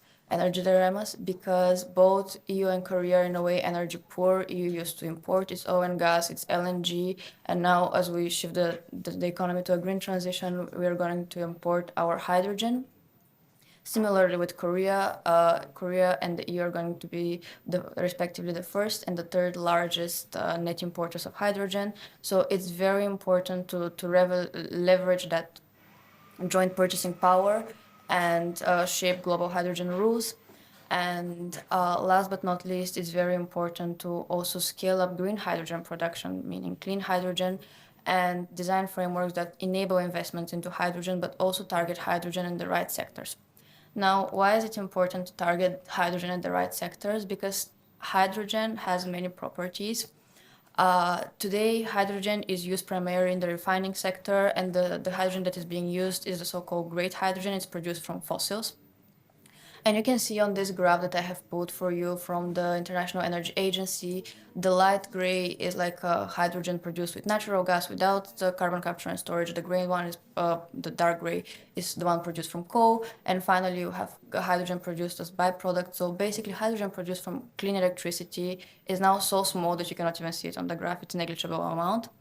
And hydrogen can contribute to emission reductions only if it's produced in a sustainable way, right? So Another property of hydrogen is that it's a bit energy inefficient, so it can be used to decarbonize lots of sectors, but at the same time, it's energy intensive. You put more energy into it than you get out of it. So it's very important to target it firstly to hard to abate sectors and ensure that it results in emission reductions. Now, this paper makes a contribution by comparing the EU and Korea's approach to hydrogen. Both, as I said, have a very extensive hydrogen strategy. The Korean approach, however, is very much focused on one sector, that's vehicles. So Korea first launched their hydrogen strategy in 2019. It had very ambitious targets for infrastructure, which is great. There are fueling stations, recharging infrastructure, more than 16,000 refueling stations. So very, very ambitious in terms of infrastructure. Same for the EU in 2020, so 1 year later, the EU announces its hydrogen strategy. 10 tons of domestic production, 10 tons of like imported hydrogen. So we're going to produce half of what we need. We're going to import the other half. And now this paper looks into the different policy instruments used, and it makes a comparison of what is the EU approach, what is the Korea approach. And the EU approach is very much focused on scaling up renewable hydrogen, scaling up the green hydrogen production. We have something called the gas package that creates the market rules because, as I said, clearly we don't produce green hydrogen at scale, so it's very important to start the market. We have rules for additionality, which is quite important because, as I said, hydrogen is quite energy intensive. So the EU requests that hydrogen producers first also install solar panels, the energy that you're gonna need for the production of hydrogen. Then Korea's Hydrogen Act is really, again, focused on charging station. It's focused on the safety of hydrogen, but it does not really include a target for clean hydrogen, so it's missing that part. And then for the offtake, these are like your demand sectors. The EU has CBAM and emissions trading system, the EU ETS. Korea also has the ETS. So the difference here is that the Korean price for carbon under the ETS, it's quite much lower, so it's 4 times lower than what the EU pays. It's great that there's a price on carbon. The only thing is like it would be nice to be a higher price on carbon in Korea, so there are like more incentives for off-takers to switch to clean solutions such as hydrogen. And finally, we also have plans for scale-up of clean technologies needed to produce hydrogen, such as electrolyzer. In the EU, we have the Net Zero Industry Act. Korea is looking into hydrogen clusters. They're really focused also on hydrogen in the power sector. So having our hydrogen-powered cities, this is also something of their strategy. Okay, here we have a timeline. This paper also make a contribution, like in looking into the timeline. The Koreans have been a bit ahead of us. In Europe, it takes time to legislate, so they have been a bit ahead of us in that sense, and it makes a comparison between the different project support Korean projects get, what the Europeans get, and kind of what kind of subsidies are provided. And finally, both the EU and Korea are working on certification schemes to certified hydrogen. Now let's go to the policy recommendations. So the first policy recommendation is looking into how EU and Korea can use this green partnership to intensify research and development, standardization, and supply chain management. Why is this needed? Because during COVID, we saw the disruption of supply chains can cause bottlenecks, so that's quite unpleasant for the industry and for economic growth. So preventing disruption and over-reliance on one single supplier by early warning mechanism is going to be very important. Both EU and Korea have very dense networks of embassies. They report on this kind of things. They follow policy. They can see like we are over-reliant on one supplier, such as China, who is now the biggest producer of electrolyzers. So that's very important to look into and kind of inform each other. Then information, innovation, enabling the participation of EU researchers in Korea and vice versa, that's going to be very important. There's ongoing negotiations that Korea joins Horizon Europe, and we hope that becomes a fact soon. And then it's very important for European researchers to also participate in Korean projects because this facilitates technology transfer lowers costs, so it's quite important. Third recommendation is starting a clean energy dialogue and creating a global vision for sustainability. Again, very important, we invest quite a lot of subsidies and we don't do a very good job of tracking what we invest. So the EU, the budget is very clear. However, member states and so on, it's very important to have this transparent dialogue of what subsidies mean, who gets to benefit from these, and ensuring that we lower trade barriers. And also having a joint investment strategy for Africa would be quite nice. This is what the paper recommends. And then the second part of the recommendations is policy learning from each other. So incentivizing that hydrogen is targeted at hard-to-abate sector in Korea, that hydrogen is ensuring that there's emission reductions because there's a lack of target for clean hydrogen and green hydrogen production. And increasing the price of the ETS is going to facilitate the offtake. And then in the European Union, we have still quite a lot of permitting issues, infrastructure investments. This is something that we can learn from Korea, and we can learn how to work with local stakeholders, because in Europe, many people agree to have hydrogen, but kind of not in their backyard. So it's very important to have this bottom-up approach that Korea has adopted. And this is the end of my presentation. Thank you, everyone.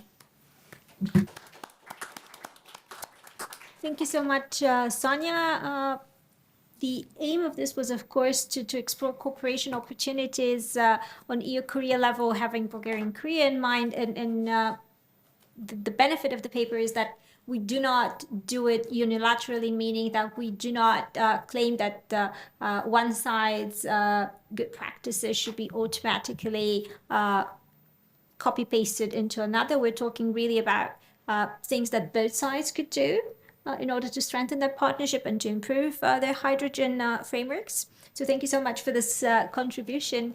Now we move to a discussion that is a bit broader about green transition and sustainable finance. And this is why we have invited Svetlina with us, because this is what she has been focusing on quite intensively recently, with a special focus on Central and Eastern Europe and of course Bulgaria, and then figuring out opportunities for perhaps continuing the Korean investment here in the region when it comes to green solutions, because we've heard also from Mrs. Huang from Kotra that solar panels were probably one of the major Korean investments in Bulgaria, but we need a fresh start and a push for that to continue in perhaps other green technologies as well, storage, energy storage and whatnot. But Sveti, you have the floor, and I will just ask the colleagues to put up the slides with the graph so that Svetlina could show you a few numbers if she chooses to do so. Yes, thank you. I have to say this is an impressive presentation, quite thorough, and very nice comparative analysis between Bulgaria and Korea. And even though I myself also, I'm joining here from Brussels, where I work exclusively on EU policies within the climate space and more specifically sustainable finance. I'm one of the first students, also Korean scholarship students, and my undergraduate degrees from Korea, where I have spent a lot of time. So making the linkages and seeing those opportunities within our field of work is exactly what this whole idea of a bilateral cooperation between the two countries is. So I'll try to shake up things a little bit after the hydrogen. I work on, as I said, EU. I'm trying to focus a little bit more on Central and Eastern Europe. And as you know, and as you see, Europe is on the forefront on a lot of green policies. And by extension, or by virtue of being part of the EU, Bulgaria as well, even though things here are slightly happening at a different pace and a different speed. But yeah, Europe is, when it comes to green policies, green industrial policies, green sustainable finance policies, is very much on the forefront and very ambitious.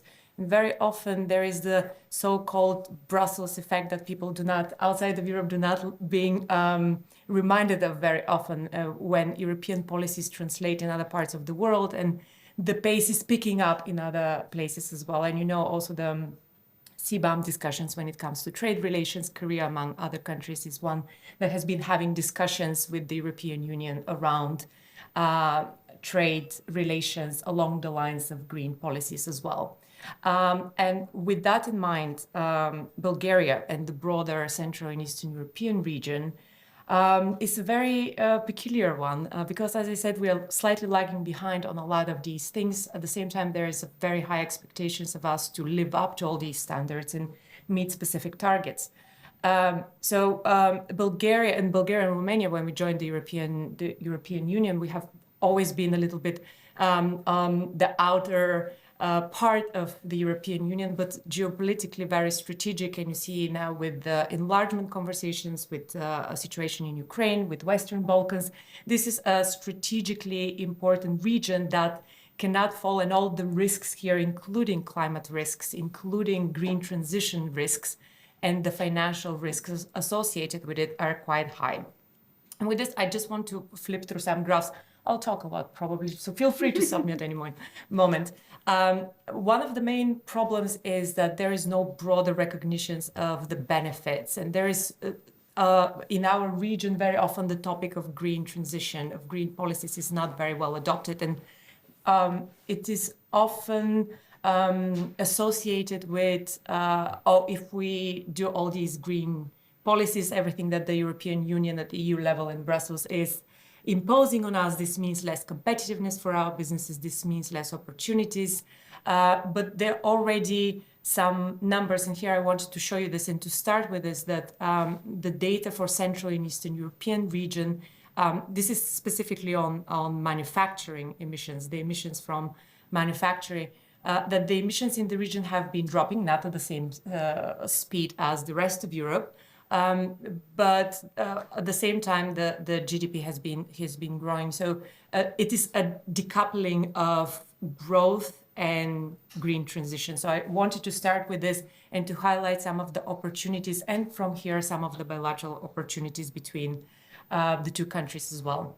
That being said, energy, for instance, hydrogen as well, but just to give you an example with energy, Bulgaria is almost double the carbon intensity of energy production compared to the rest of Europe. And it needs to fall 3 times by 2030 on the current targets. I mean, sanctions or whatever we face by 2030. But just to give you an example of something that is currently the reality of how much we are a little bit behind. At the same time, there are already some studies that show that with doubling, for instance, the renewable energy capacities, consumer prices for energy and from there for different industries using energy can fall by 29% by 2030, 2035. So there is a very strong correlation between business opportunities, competitiveness for European businesses, investments in Europe and Bulgaria and in the region as well.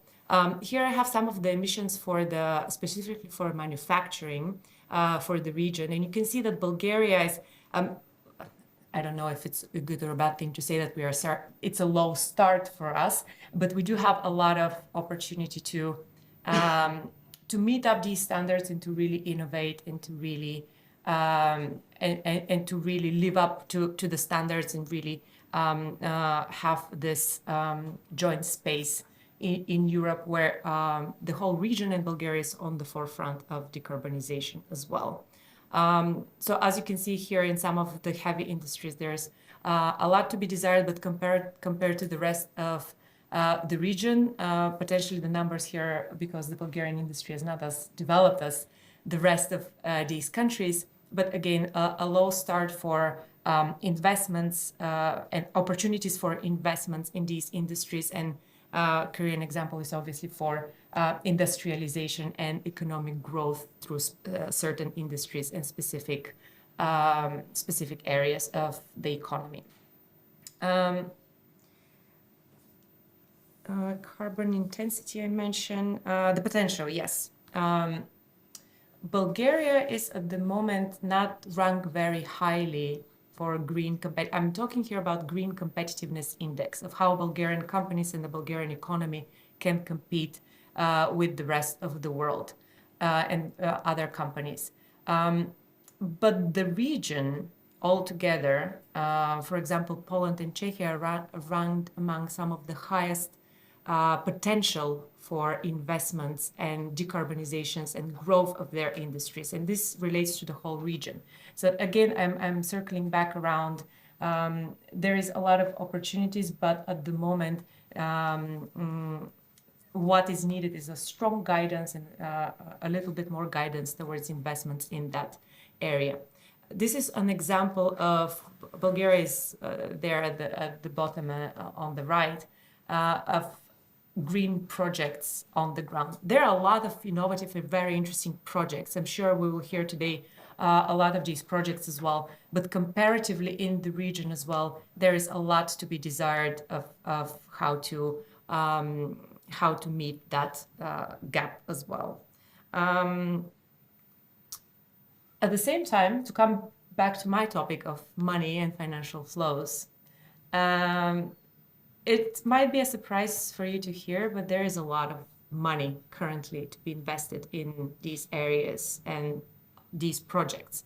Problem is that the projects are very much missing on the ground. So it comes down to capacity building and really vision for such decarbonization projects. This is just an example of some of the investments from ETS revenue in the region.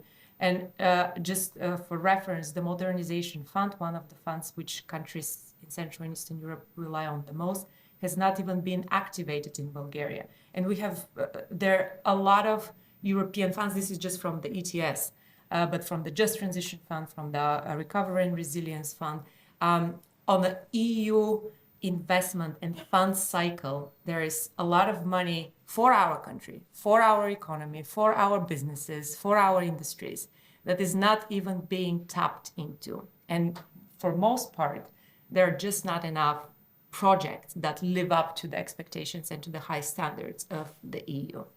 That being said, this European financing cycle is also coming to an end, and we don't know how it would look like next time around.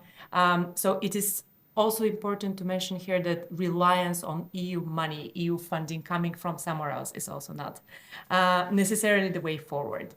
What is lacking in the country is private investments. And you know that the Bulgarian economy is also heavily reliant on foreign direct investments.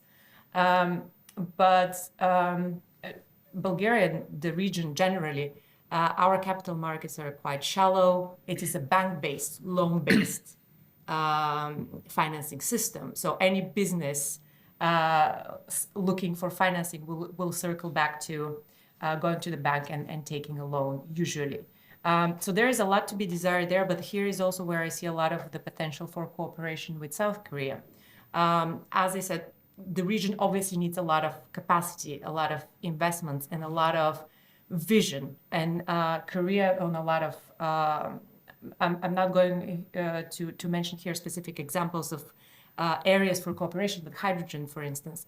There are a lot of opportunities for technological capacity, exchange, cooperation on that front, and investments. We heard earlier in the panel from representatives from Cotron, where the investments from trade and investment interests lie, and this can be expanded even further. So there is, I do see a lot of cooperation possibilities on that front. Okay, that's all from the slides. So I want to end on that note that for the moment, it's not seen, the topic is not seen as a competitiveness topic as well. The green transition, climate transition is not necessarily linked with the associated risks and the benefits that it brings. And within the region, we very much, and Bulgaria, we very much need a strong vision, but also strong cooperation for building the capacity for such projects and for such investments on the ground. And Korea, Bulgaria, a low start with a lot of potential and a lot of catching up, but also geopolitically and economically a strategic region for Europe, where Korea has already had such an interest in investing in. Thank you. Thank you, Tsvetelina. Thank you so much. I absolutely agree with the conclusions that there is money on the table, but coming from the EU, and Bulgaria due to the specificities of our capital markets, is maybe a bit lagging behind in terms of private investments, but definitely there's EU money on the table. We at EPI have also worked extensively with youth, but also stakeholders in the codependent regions of Bulgaria. And I have to tell you that people there who we saw until a few weeks ago protesting on the streets, they don't even know that there were funds available for them, such as the modernization fund. So obviously, we as a country and our institutions have to strengthen the public awareness on that and also get more active, get the projects there, because without them, obviously, we cannot benefit. And you're, of course, very right then to point out that private investments have to be the second focus, and this is where we see the cooperation potential with Korea. So thank you so much for this intervention. We switch to the last speaker at our panel, Mr. Dejan Delchev, who we invited because he is someone who has been trying to develop a technology here in Bulgaria, as far as I understand. Throughout the way, figured out that Korea is a bit ahead of us in that respect, had contacts with Korean counterparts, and think that this technology could have potential in Bulgaria as well. And maybe you'll give us a bit more details about that. That's right. First, I would like to thank you for the invitation and the possibility to be part of this forum.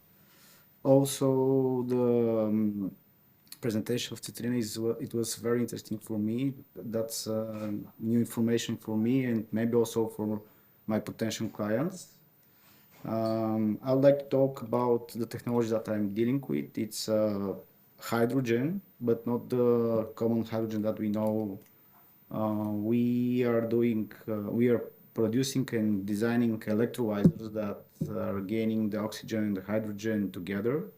And this gas is called oxyhydrogen, or is also known as HHO and brown gas.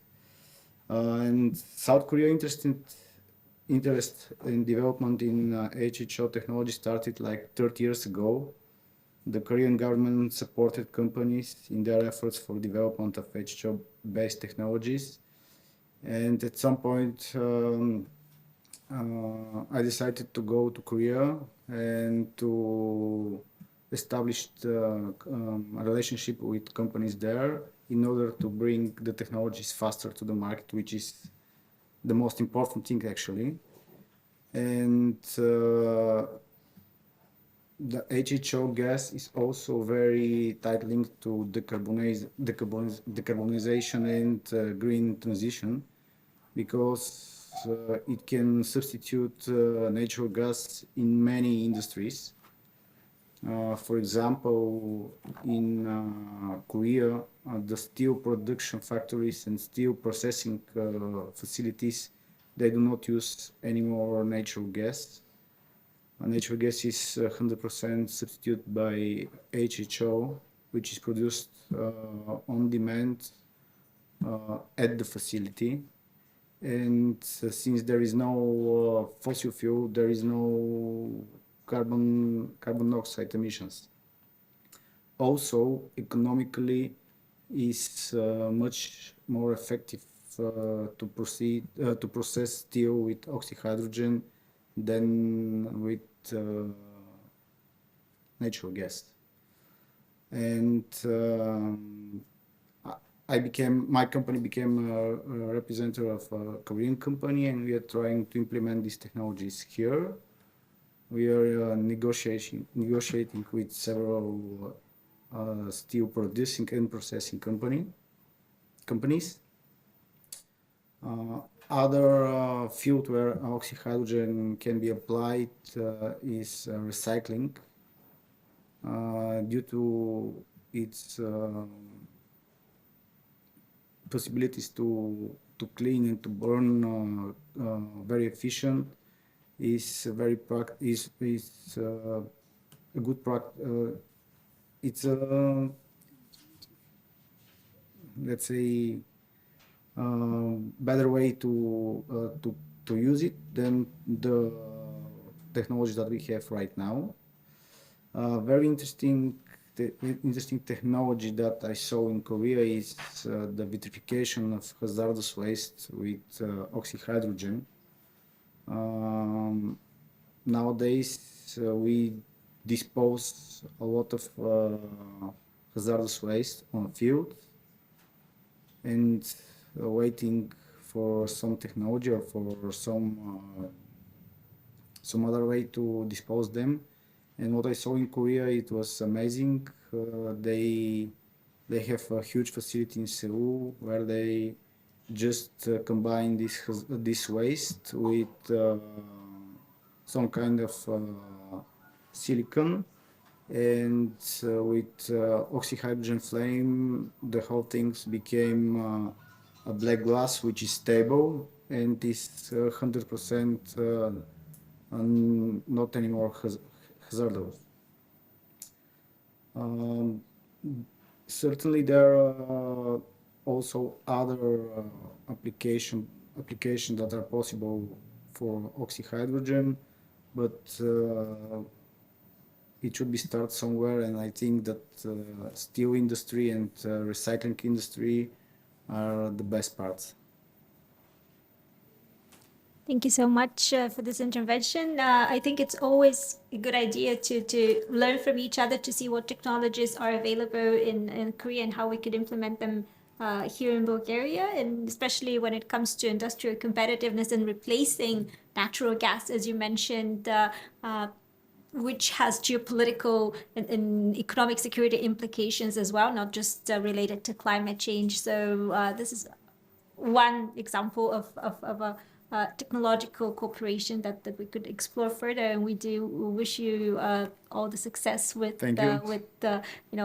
penetrating the Bulgarian market with this technology. So we're slowly opening up the discussion now. So if you have any questions or comments, now would be the time to pose them to our speakers. I would like to ask the technical team to show us the Slido, and I see we already have some questions there. I'm not sure if Mr. Damyanov is still with us, but I think he had to leave us, but we will, of course, pass the question to him. But I see a question towards Mrs. Kuzmanova. How do you see the prospect of spreading the Brussels effect on Asia in general and to Korea when it comes to sustainable finance? Great question. I don't like to frame things in terms of the Brussels effect of, oh, we are doing this here in Europe, so you have to follow us. I really like the idea of cooperating and doing this together. And is there anyone from the Korean embassy still here? Because I have very practical suggestions. Take notes. We'll pass them over. Yes. So on sustainable finance, surprisingly to a lot maybe here, China is doing a great job alongside Europe as well. But there is something that the European Union has been leading on a global scale called the International Platform on Sustainable Finance. And this is the European Commission, but jointly with the biggest economies in the world, and basically represents the majority of carbon emissions, the majority of financial flows. Disclaimer, the US refused to join.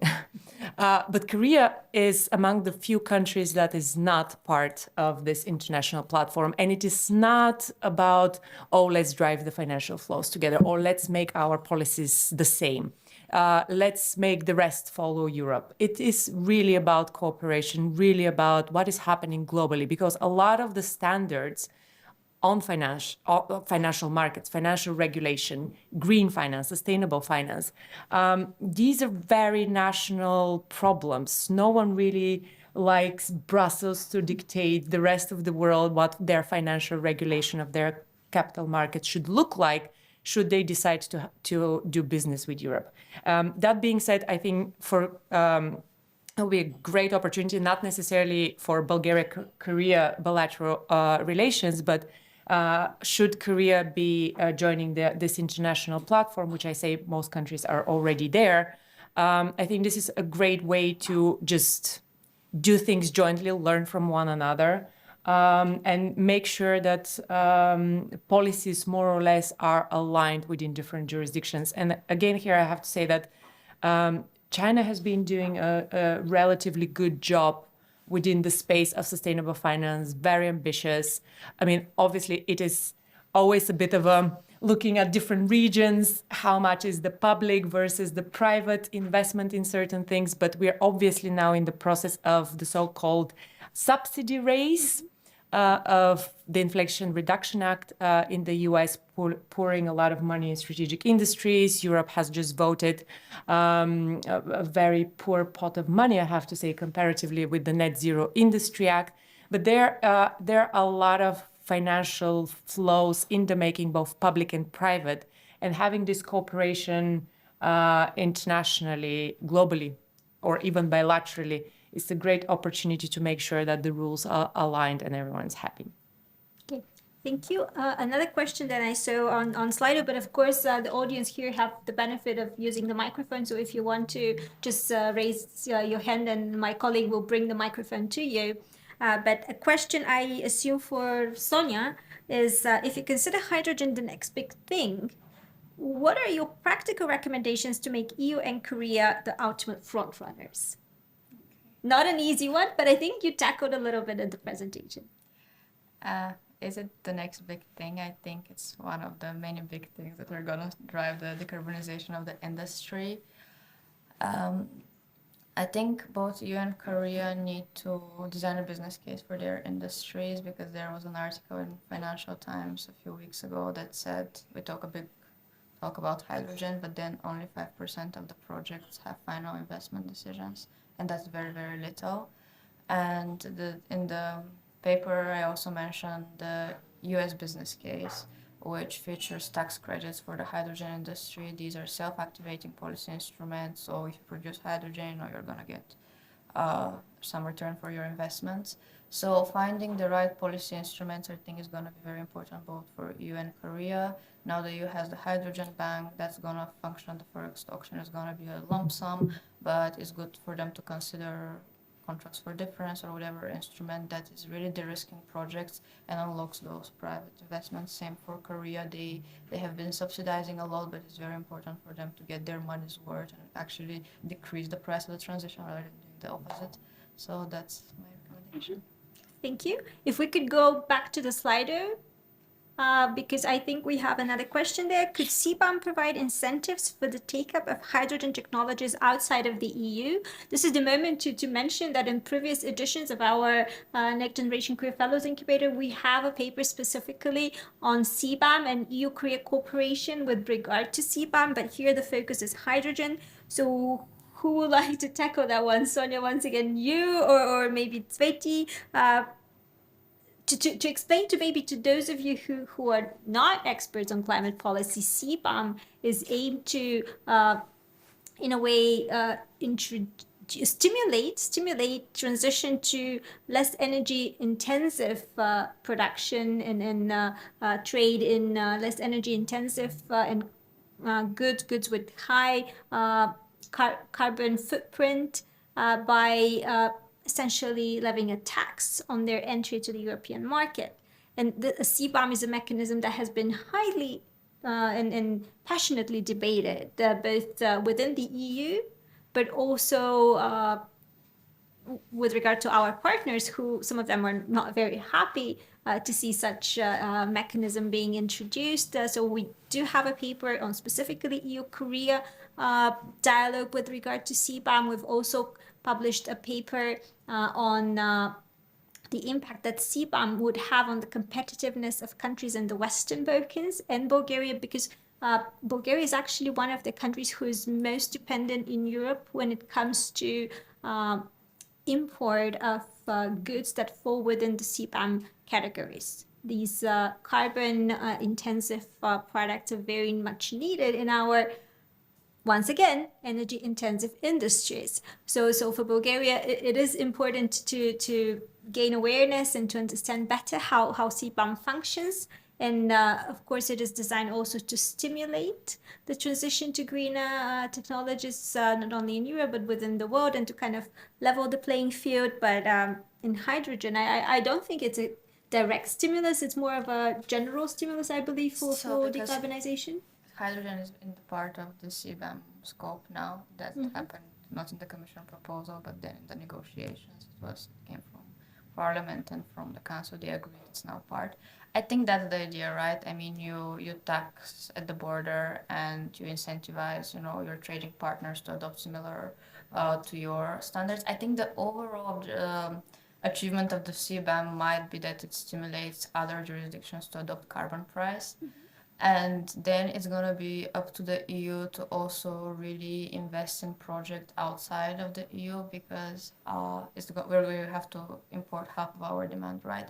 And it's very important, I believe, for the EU to also ensure that this project that it subsidizes outside of the EU, they're really clean projects and they're up to high standards. So I think, yes, in a way, that's the objective. Whether that's going to happen, many people debate whether the CBAM is the most appropriate instrument, whether it is not.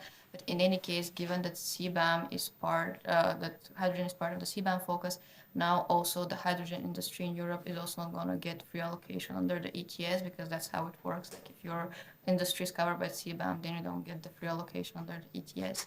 So we have to hold the European hydrogen industry up to high standards, and so our trading partners. Okay, thank you.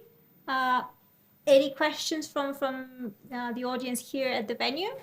I don't see any hands raised, and I think I don't see any questions in Slido. So I think this will be the end of the discussion. But before we break out for a short but much deserved break, I would like to invite our executive director, Mr. Yasin Georgiev, back here because he was the mentor of Sonia in the incubator to give her certificate commemorating the successful completion of the policy paper in its presentation at the forum. So this will be a photo opportunity. You will forgive us. I would like just to mention that it was a real intellectual gift for me to work on, not to work, but to oversight the work of Sonia, because working on hydrogen is a cutting edge technology and a topic of increasing interest. So it was a real rewarding experience for me to work with you, although you're the expert on hydrogen. But I was able to provide you with some insights on the Bulgarian and also on the Korean point of view, because obviously you're much more aware about what's going on in Brussels. So Sonia, thank you very much for being part of the next Generation Korea Fellowship Incubator. And we look forward to go into the steps of Tsvetelina Kuzmanova, who several years ago was the first cohort of young experts on this incubator, and I think it is only the beginning. So the future will bring many opportunities for us to work together. So Sonia, congratulations and all the best in the future.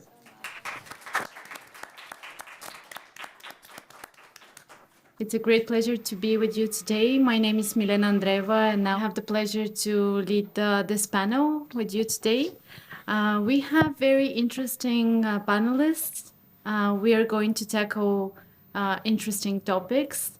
In the first panel, we spoke about and we identified different areas of cooperation between Bulgaria and the Republic of Korea.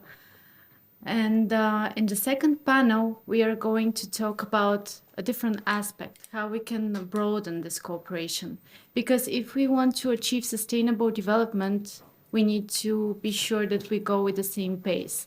So for the first time, if I'm not mistaken, we are going to talk about the development cooperation as a new area that the two countries might bring together a better economic development for other countries as well. And we cannot talk about economic cooperation if we do not take into account the importance of education, of the new ideas, of the innovations. And sometimes we think about, we perceive bilateral relations in terms of government-to-government exchanges and agreements. But if we go deeper, we'll realize that actually the people-to-people exchanges are more important. The good practices are very important. So in this panel, we are going to tackle also the topic of education, of new technologies, innovations, and this is a base to sustainable development. I have the pleasure to have Todor Mladenov as the first panelist here with me today.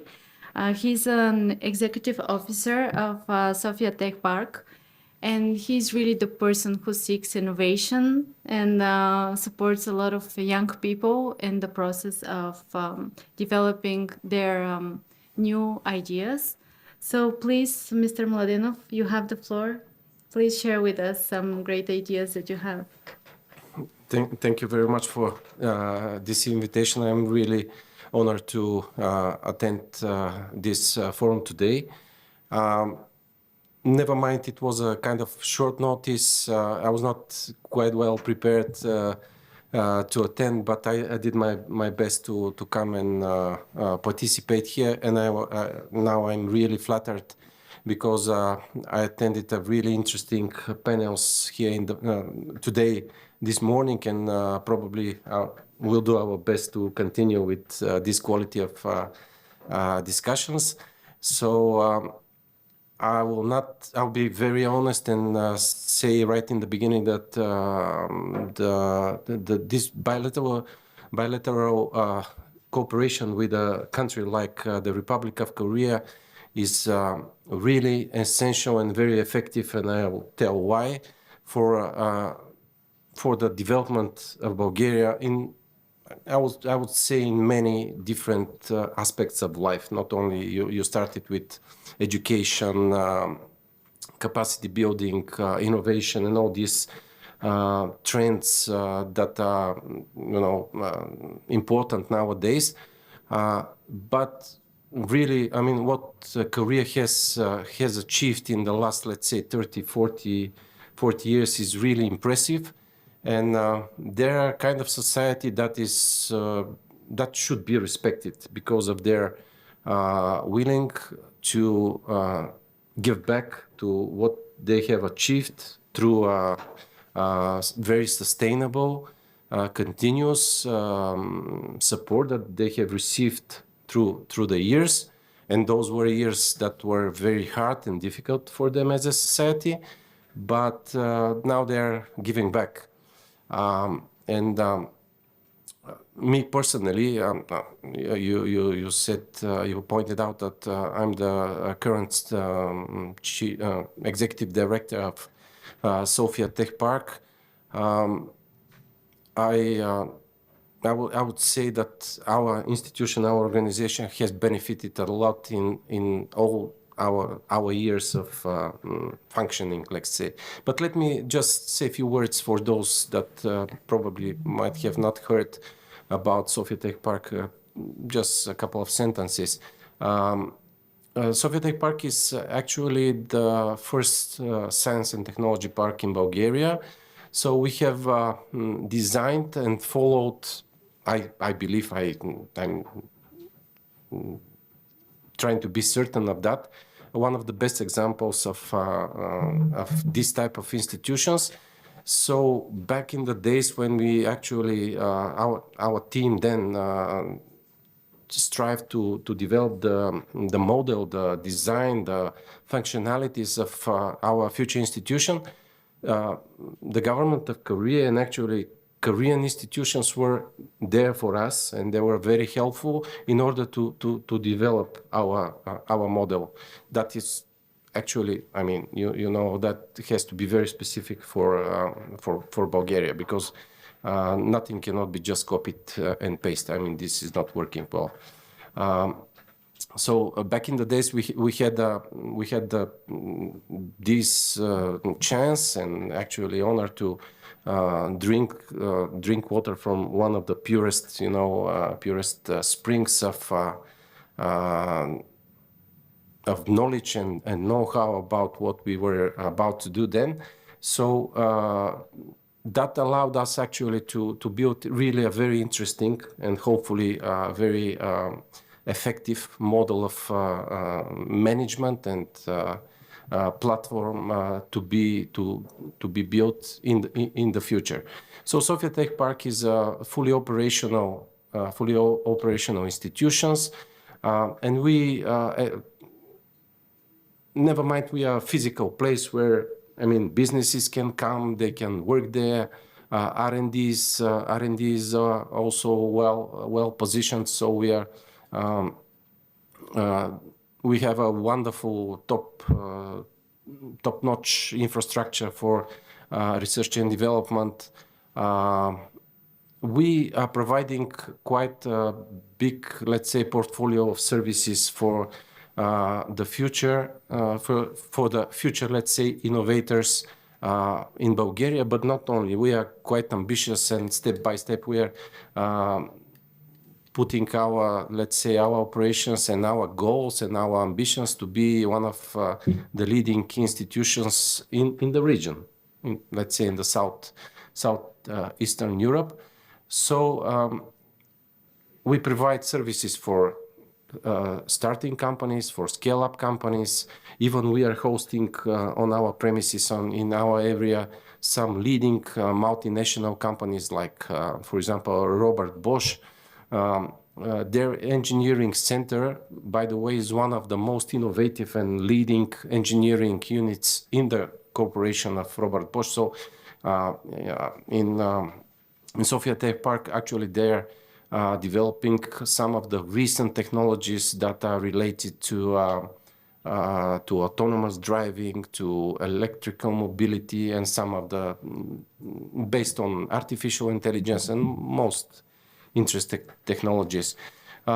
So we are providing those type of services, trying to build a really inspiring and very convening environment for those people and those companies, those entities, Bulgarian, but not only, that would like to step into the world of innovations and high technologies. Besides that, what we do, and is also very important, and every one of you is very welcome to have a reason to come and to visit Sofia Tech Park, is the exchange of knowledge and how we do it through organizing and hosting lots of events. Almost, I mean, you can see our calendar almost every day, single day, we have at least a couple of events, very interesting in different knowledge domains, for example, like economic development, entrepreneurship, education, all important spheres of knowledge. So every one of you is very welcome to come and visit us or to participate in this type of events. What else? We are also taking care about our young, let's say, young generation, about the kids, young students. So we are trying to inspire them to, to step into the, let's say, into the field of science and entrepreneurship. So we have one wonderful place where the kids can actually interact, play, learn, and try different technologies. This is the interactive center for science and technology for kids, Technomagic Land.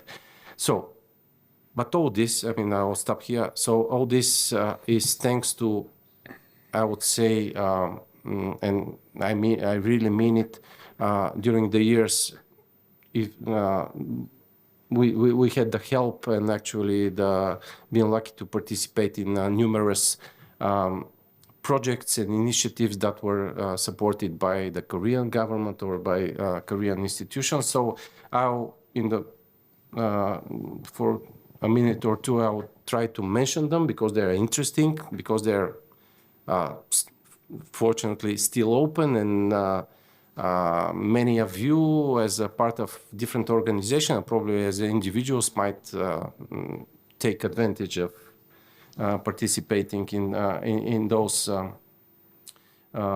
activities. So I mentioned in the beginning, we started with a clear and very supportive initiatives by the Korean embassy and by the Korean government. So we were lucky to visit and to learn from the best. Next, after we opened our activities, started our activities, we have been introduced to the so-called knowledge sharing program, which the acronym is KSP. This is a government initiative, a really broad initiative that is provided by the Korean government for many. I'm not sure exactly how, but probably at least 40. I think at least 40 countries in the world. So the Korean government is investing in those emerging countries, developing countries, in order to bring their knowledge and policy development into a really new and respective manner. So we as an organization, Sofia Tech Park, we have been very, I would say, quite demanding and very active in applying and actually implementing projects under this initiative. So for the last 7 years, we actually implemented 3 projects in different fields. We started first with one initiative for the, let's say, it was concretely just for our institution, how to develop and actually build a sustainable model for the development of a science and technology park. So we had the opportunity actually to exchange a lot of know-how and to visit a lot of similar Korean institutions. And it was because it was right in the beginning of our operation back in 2015 and the beginning of 2016. It was really beneficial for us as a really young organization then. Then a few years ago, just right before the COVID times, we also applied, but then we were something like a consortium for a different initiative that was taking care about to improve our skills as a society, as a community for internationalization of Bulgarian SMEs. So we had a consortium organization that participated were the Sofia University, the Executive Agency for Small and Medium Enterprises, and some other colleagues from different institutions. So we were able to actually to see how Korea is supporting and how is boosting, actually, I mean, this is the right word, how is boosting their export around the world. So we had to, get some policy recommendation. And actually, it was very beneficial. For example, I will give an example, of course, because I don't want to sound too general. For example, right as we were in Korea, we were seeing so many great examples of how they develop their export. We decided to, with the head of the Agency for Small and Medium Enterprise, to develop such an initiative to mentor and to inform Bulgarian companies how to go on international markets, and not losing too much time. I mean, 3 or 4 months after that, we delivered the so-called export hub. Probably some of you have heard about that.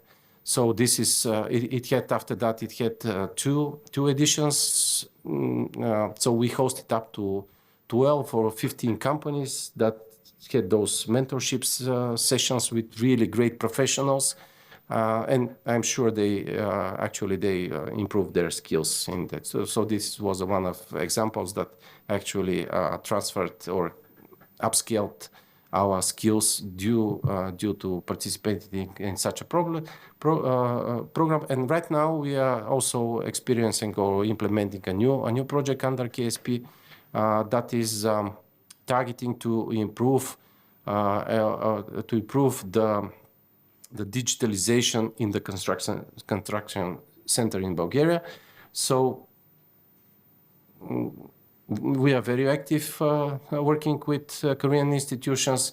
What else? I mean, just also in step by step, we are participating in also one it is specific but very important for us initiative of the Korean Development Institute, KDI, for training of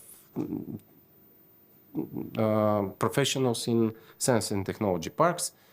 and a lot of other initiatives. For example, we just met recently with the Sejong City mayor.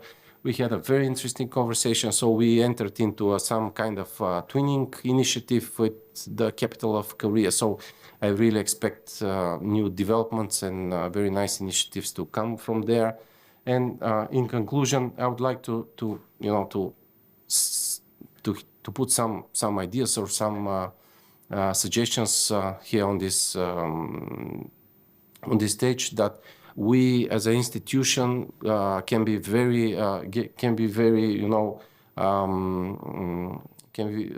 very supportive and willing to participate in few initiatives with Korean institutions, or probably in collaboration with some other Bulgarian institutions, in terms of attracting investors from Korea. We have quite a lot of room for investment in,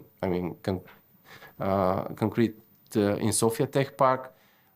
We can build business-to-business cooperation with Bulgarian companies, and especially those companies that are, working in Sofia Tech Park, more than 50 companies right now. What else? Something very important, research and development cooperation, joint projects with Korean research institutions. It was mentioned in the previous panel that the Horizon initiative is also open for the Korean institutions to participate, which is also a great opportunity, and something that is not so difficult and can be done very easily.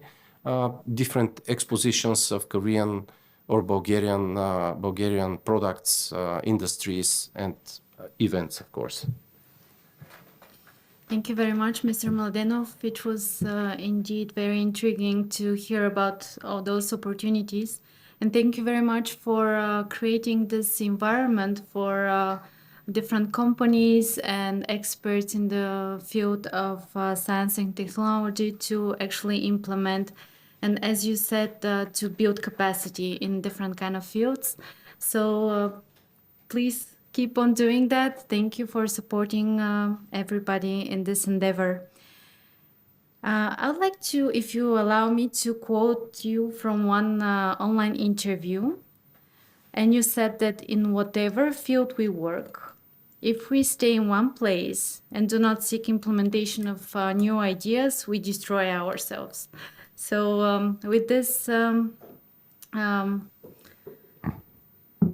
thoughts about how we need to develop constantly and think about innovations and creating a better space for everybody to develop their potential and create a better environment, I'd like to invite our second panelist, who is Ms. Dobrinka Blagova. She will join us online.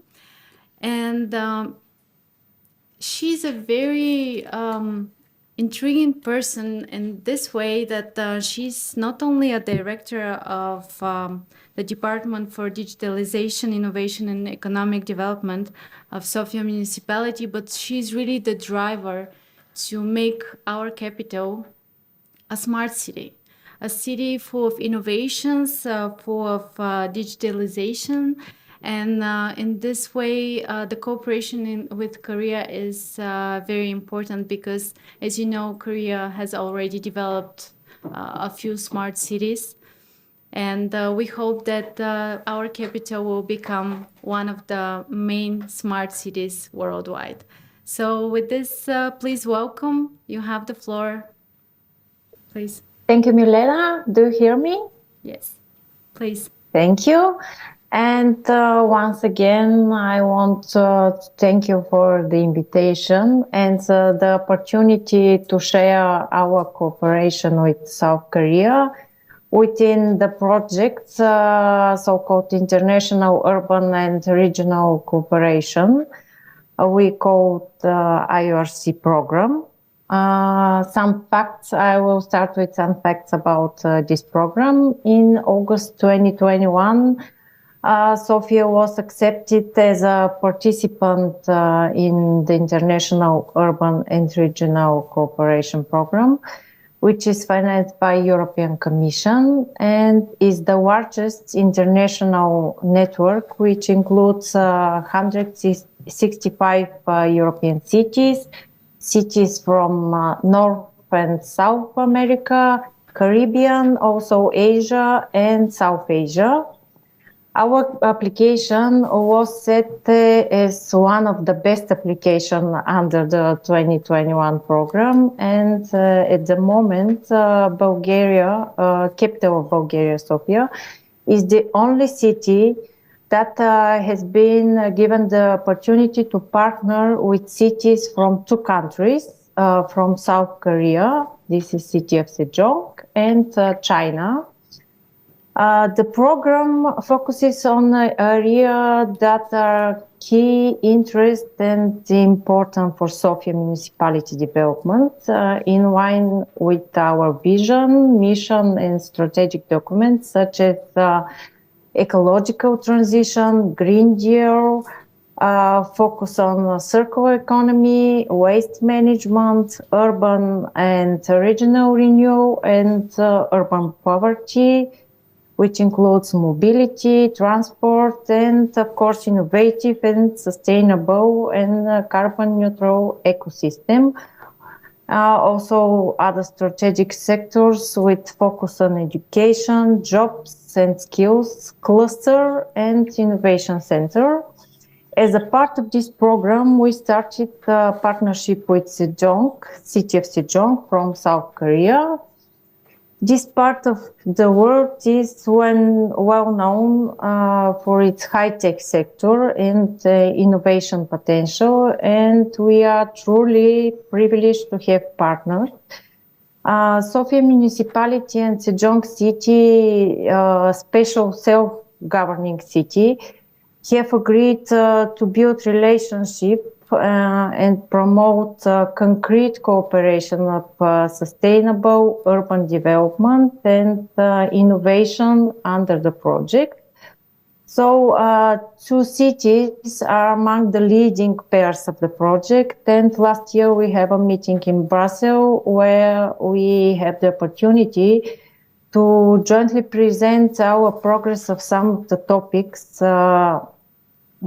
in which we have a progress so far, such as green transition for household, promotion of startups, ecosystems, smart mobility, and innovation policies.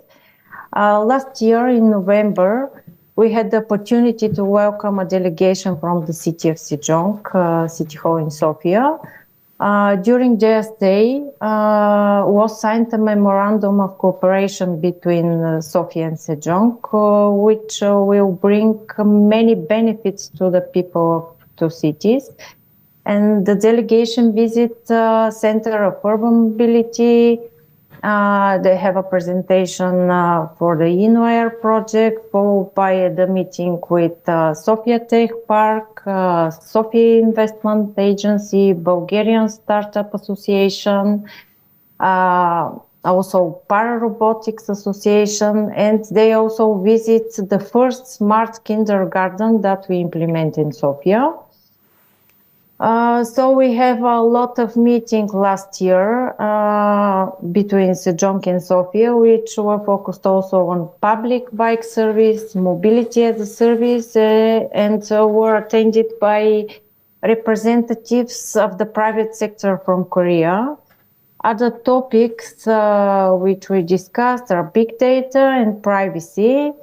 We share also the list of university and research institutes and also contact person which are involved in smart mobility, and everything is order to continue the exchange of new knowledge and technologies in this field. Many of you maybe know that Sejong is one of Korea's leading renewable energy city, which successfully implemented clean energy project, including Sejong 5.1 living area, which is a national pilot smart city project, and create a sustainable city model. Local companies have experience in manufacturing solar panels for commercial use, In Sofia, we know that our factories for aluminium and metal are preparing for the energy transition, and they're adapting their product lines for the production of solar panels and equipping them with strong know-how would allow the Sofia companies to manufacture solar panel in the country. And we have exploratory visit to Sejong last year in August, and we discussed cooperation in the field of renewable energy, and we agreed to support our local companies to develop a solar panel partnership. For us, the opportunity to facilitate this is the Funded Recovery and Resilience Plan, where Sofia can receive funding and install solar panels on 10,000 houses. As many of you know, Sofia currently does not have the means to manufacture and install solar panels, and partnering with the joint companies will help us to deliver hardware and software technology to sell energy back to the grid. A joint renewable energy project we expected from this project benefits for two cities, Sofia and Sejong, by creating business opportunities for both countries, to provide solar energy technologies and know-how at companies and at competitive price. Such a project maybe will respond to the growing demand for renewable energy in the industrial sector of Sofia. In addition, also Sofia municipality is cooperating with Sejong for solar panel joint venture. We're expecting from this project to further contribute to the development of the partnership between Bulgaria and Korean renewable energy companies. And the last, I want to say that this project, IRC, is a good example of how local and regional authorities can more effectively achieve their goals in partnership with key stakeholders, including research, businesses, and civil society. This program plays a crucial role in fostering European Union and third country actors to develop and implement mutually beneficial solutions to common global challenges. It's a win-win initiative that strengthens the European Union position on key global challenges and supports cooperation between cities and regions worldwide. We continue our cooperation and share our experience and good practices during the next phase of the project this September through our active participation in the program. Sofia municipality was invited to apply the next phase of this project, and we continue our actively discussion between us and our partners in IRC. This from my side, if you have some questions. Thank you, Ms. Blagova. We'll give the opportunity to our audience to ask questions in a few minutes after the third panelist. I have the pleasure to welcome Mr. Pavel Ivanov, the Executive Director of the Institute for Public Administration. When we talk about the cooperation, innovations, we cannot miss the human capital development part. And I think this is the person with a capital letter of the person to share some more information about this field, and he just came back from Korea, if I'm not mistaken. Yes, thank you, Milena, and also for the invitation. I was not sure that I was going to come today, but I'm here, so now I have a presentation on what I'm going to say. I just going to say what I saw there, some impressions, our stage of development in Bulgaria, and what we can do better, I guess, between the two countries. Do you remember last week last week I was in Korea, but do you remember what was happening last week? You got some messages from the government? A kind of an alert messages? You got this? Huh? So this is typical for South Korea. They got these alerts, like, not all the time, but I don't like that at all. But it's like, it's pretty, it gives you some stress, additional to the everyday stress. But this is how they organize themselves, because they try to protect weak people and people who are in trouble, right? So the main question, this is a practice in South Korea for I don't know how many years. I don't like it, but it's becoming a practice also in our country. So let's see how it's going to work. So we're talking about exchanges of know-how. It's also how we're going to adapt this to the current cultural situation in the country. Some things they don't exist, they doesn't exist here. So nobody knows what is the alert system. People are stressful, these kind of things, but these things are happening all over the world for many years. So this is the first thing. The other thing is for getting some practices or different things from Korea is, of course, you cannot rely on pure implementation coming from other countries. Because we have completely different stage of development.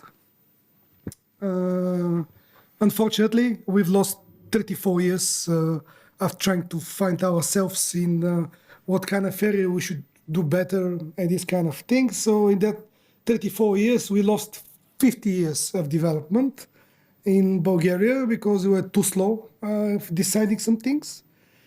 Our educational system is also suffering because it's like there are no big innovations in the schools, I should say. Go to the schools, you see the same program, the same teaching methods, and we're talking about reforms, but there are no reforms in the country. So real reforms, it's like we're talking about different things, they're fashionable, but we're not achieving that much in the last couple of decades.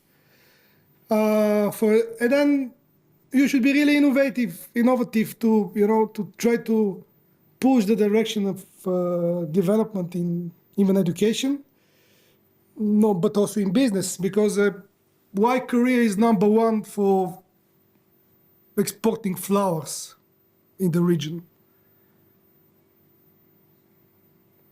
They're quite isolated from North Korea, so actually you cannot, easily export flowers. But they're number one, they export more flowers than any other country in Asia. Bulgaria is not that well developed, or we're relying only on the Dutch flowers, to try to, bring some more economy or industry in our country. How these people can think about the future and then to develop these policies in the right direction. Do you know how? Partnership between public and private sector. So I'm asking them all the time, what is the main source of your success or your main values here in the public administration? Because we are not working with, actually we're working with public administrations. They say cooperation and partnership with the private sector, it's number one priority. For our public administration, this is not a top priority to have a public-private partnership. It's still a dirty word. So I'm just figuring out also in Bulgaria how to, because I have some ideas now, how to implement artificial intelligence in the public sector. By the way, great ideas, but I don't know how we're going to implement that. But how we're going to establish that? How are we going to do it without the private sector? How are we going to achieve a policy making that is for 21st century, not based on some wishes of politicians, without implementing AI and data analysis? How are we going to do that? So we're going to wait for the next politicians to give us some good wishes that are going to happen in the country, and we're not developing the public administration in that area. How are we going to develop this without having support from the private business and IT guys? How are we going to introduce that in the public administration? So this is number one, actually. If I take a know-how for a transfer of some good, ideas coming from South Korea, is that cooperation between business and public sector. Otherwise, we are lost. I mean, Bulgaria is going to develop slowly. We're going to progress economically, like 2%, 3%, 4%. Okay, but nothing like a boom in the economy. And that's why we should. As I'm not talking about this is the role only of the state, because you should also try to, the private sector in the country also should push for more collaboration without always thinking about getting more cash. This is also a kind of issue in our case in Bulgaria. So the topic of the event there was artificial intelligence. So just a couple of words and I'm going to finish.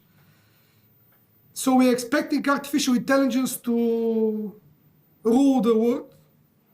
It's actually already ruling the world, but we don't have a feeling that it's happening because we are like thinking that it's not happening, but it's happening. And then it's going to, all these products of artificial intelligence, they're going to get us like up to 10% of the GDP of the world. The world GDP and the artificial intelligence, now the forecast is from 7 to 10% of the GDP.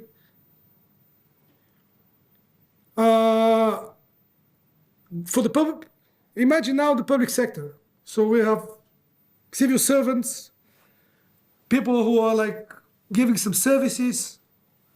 You go to the National Revenue Agency or I don't know, the customs, you still see some people there.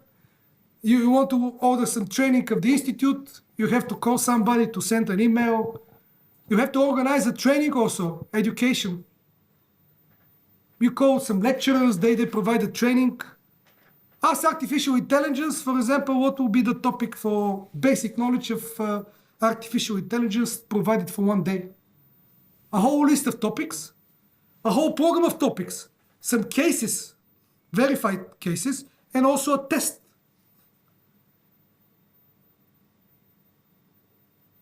This is already done. So actually I can, even my speech here should be written from the AI, and I just should change something.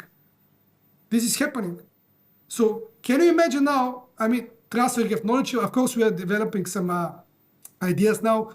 I want them to send me some videos, then to translate that, to put the subtitles. We're going to send them our videos on cybersecurity, data management, some issues that we are developing quite well. So we're going to exchange that, and then we're going to put that in a pot, and then together to learn more, we're going to do that for the civil service in Bulgaria. But imagine that just in a couple of months or years, the stage of development of AI is going to be that high that we're talking about personalized training. So different paths of training based on AI. And And it's not that difficult to achieve, these kind of things. It's just about thinking, imagination, and then putting more databases, because our databases in the country are not good enough. So actually our state, our government should put in order, I should say, all the databases. That's the first priority of the state, I guess. If you're thinking about coming years, you should think about the data sets. What is the stage of the data sets in the country? Have you ever opened what is this? Open data. OpenData.bg or the guys here? No? You don't work with data? You see, that's the main issue, because in Korea everybody's working with data. That's the main thing. So if there is no data, they don't do business. Do you think that it's just, because it's a coincidence that they develop industries like that? Everything is based on data and matching data from different states. They're quite good, our friends from Korea, to getting more knowledge from different countries. That's why they're organizing global forums. That's why they're working with so many states, because they also get some knowledge from our European examples. And failures, of course, because we have a lot of failures. I believe that this cooperation should be even more fruitful in the future, because I can say this is my final words. I was there for the first time in 2012, so 10 years ago, something like that. I barely saw any foreigner on the street, in the streets of Seoul. Now it's like full of international environment everywhere. So actually there are more and more foreigners there. So the world is becoming smaller and smaller. So this is the way I believe that we should cooperate more, because it's getting smaller. Because the connections, the transaction cost, and all these kind of issues are not that limited in the current or coming years. So I believe that there is a great opportunity, especially regarding some work on cooperation on artificial intelligence, and also working with data for civil service here. Thank you, Milena. Thank you, Mr. Ivanov. It's always a great pleasure to have you as a lecturer and panelist. Thank you also for touching upon these mega trends that are coming to our world, especially the artificial intelligence and all the aspects of our daily lifestyle and work that are going to be affected by the artificial intelligence.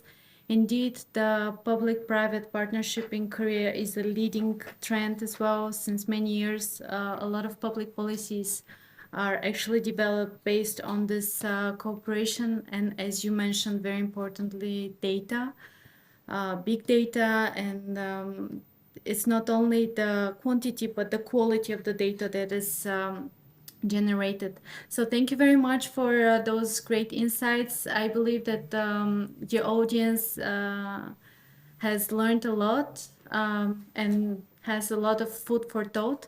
And with this, I would like to open the floor for questions, since our panelists are quite busy and they'll have to leave. But please, you can also ask your questions through Slido if there is some. You have a few moments to ask questions online as well.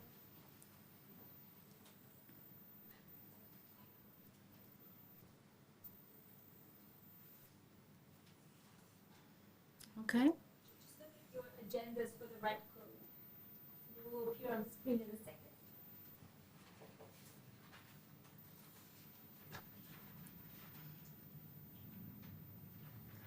Okay, so meanwhile, I would like to once again thank the two panelists here and Ms. Blagova online. We have a question that came through Slido: how to make public institutions and government sector attractive to leading private companies that can make profits elsewhere.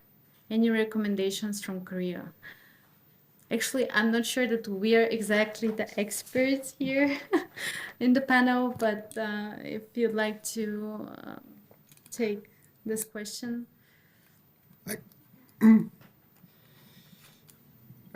Yes, maybe I'll try. I'm not sure that I'm going to take the question. But it's like, I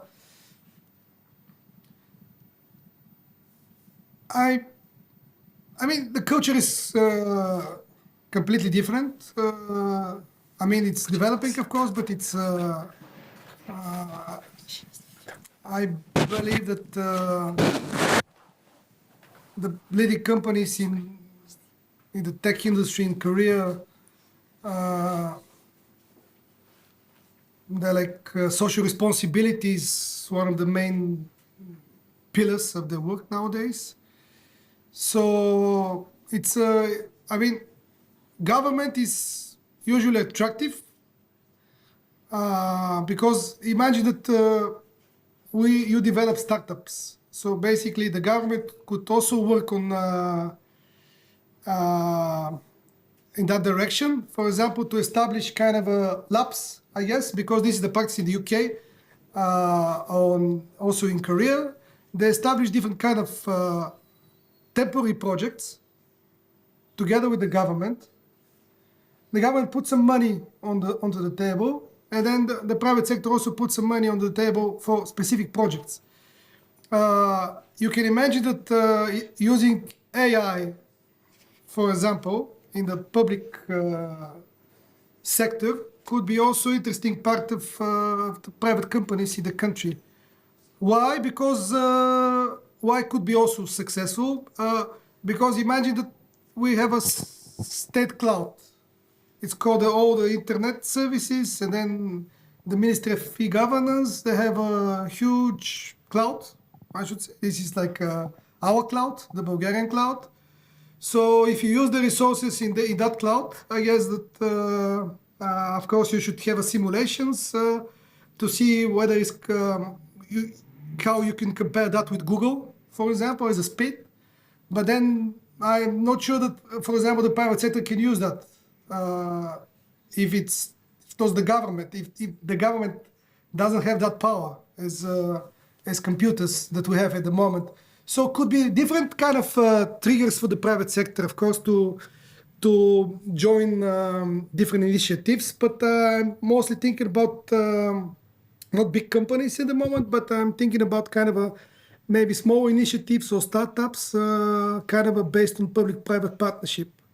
So the government could, provide some resources already available, and also trying to use the brains of the private sector on when developing different products for improving the, for example, transportation system, for example, ecological systems here. It could be a variety of opportunities here. So we already have some ideas now and projects developing even in Sofia municipality.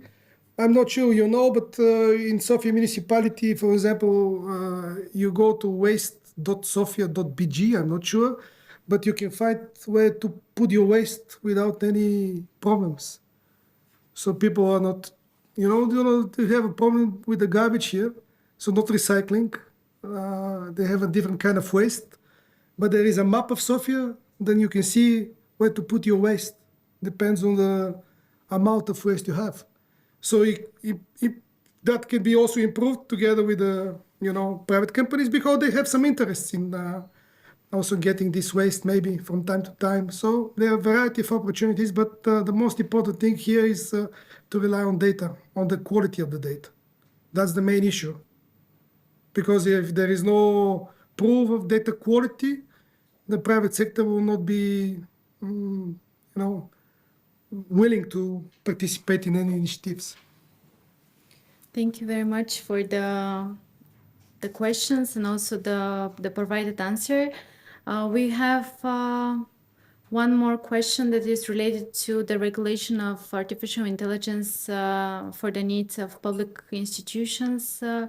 I'm not sure that exactly we have the expertise for answering. Yes.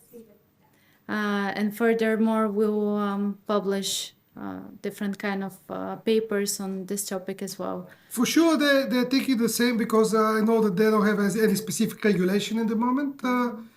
Actually, they're also quite interested in what's happening in Europe. So yesterday there was a big forum on artificial intelligence and regulating artificial intelligence in Europe. So actually, well, I think that they're going to follow the same trends as the European Union. Let's see, but it's for sure there will be some regulations. The main danger, I should say, is to regulate something that you don't understand. If you're a bureaucrat and you're working in the European Commission or some national authorities, the main danger is to try to regulate something that you don't understand. So actually, I'm really hope that they should listen to the industry and then the business and then trying to regulate, I should say, the most dangerous aspects of AI, not something else. Because the AI is the opportunity is going to be like the next big boom. So basically, you don't need to put a lot of regulations of something that is going to stimulate economic activities around the world, and also Bulgaria. It's also, yes, the right balance between regulation and freedom. Unfortunately, time is passing by very fast, so we need to continue with the second part of the panel. Thank you very much. Mr. Mladenov had to leave, but thank you to him as well.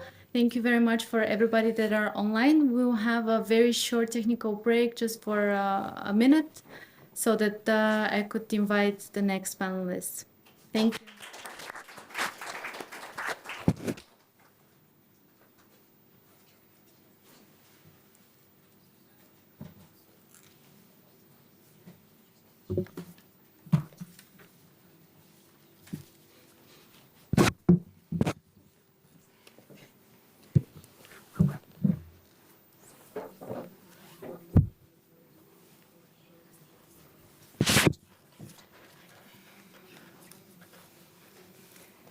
And welcome back with two great young ladies, our fellows. I'm very happy to open the second part of the second panel. Without any further ado, I'm going to invite Ms. Gergana Georgieva to present her paper on the official development assistance. Please, you have the floor. Thank you so much. Okay, so I would first like to express my gratitude to the EPI as well as the Korean Foundation and the Korean government for the opportunity to be part of this amazing journey. As we already mentioned, my presentation is on the topic of the path from an ODA recipient to an international donor, lessons learned from Korea's development cooperation experience for Bulgaria to consider. And throughout the comparative analysis of Bulgaria and South Korea's development cooperation models and practices, I tried to outline the main challenges ahead of Bulgaria, development cooperation policy, and to give some suggestions on actions to address those challenges based on lessons learned from South Korea. When we talk about development cooperation, we talk about the process in which developed countries provide assistance throughout various channels to less developed countries in order for them to make an economical and social progress. Those actions include grants, loans, debt forgiveness, technical and promoting support, as well as policy advices. Official Development Assistance, or for short ODA, refers to a government aid that promotes and targets the economical development and welfare of developing countries. Today, when the world is facing significant global challenges, such as the climate change, human rights violation, the COVID pandemic and the aftermath of the COVID pandemic, as well as the devastating wars in the world, improving and reaching the goals we set as the as the higher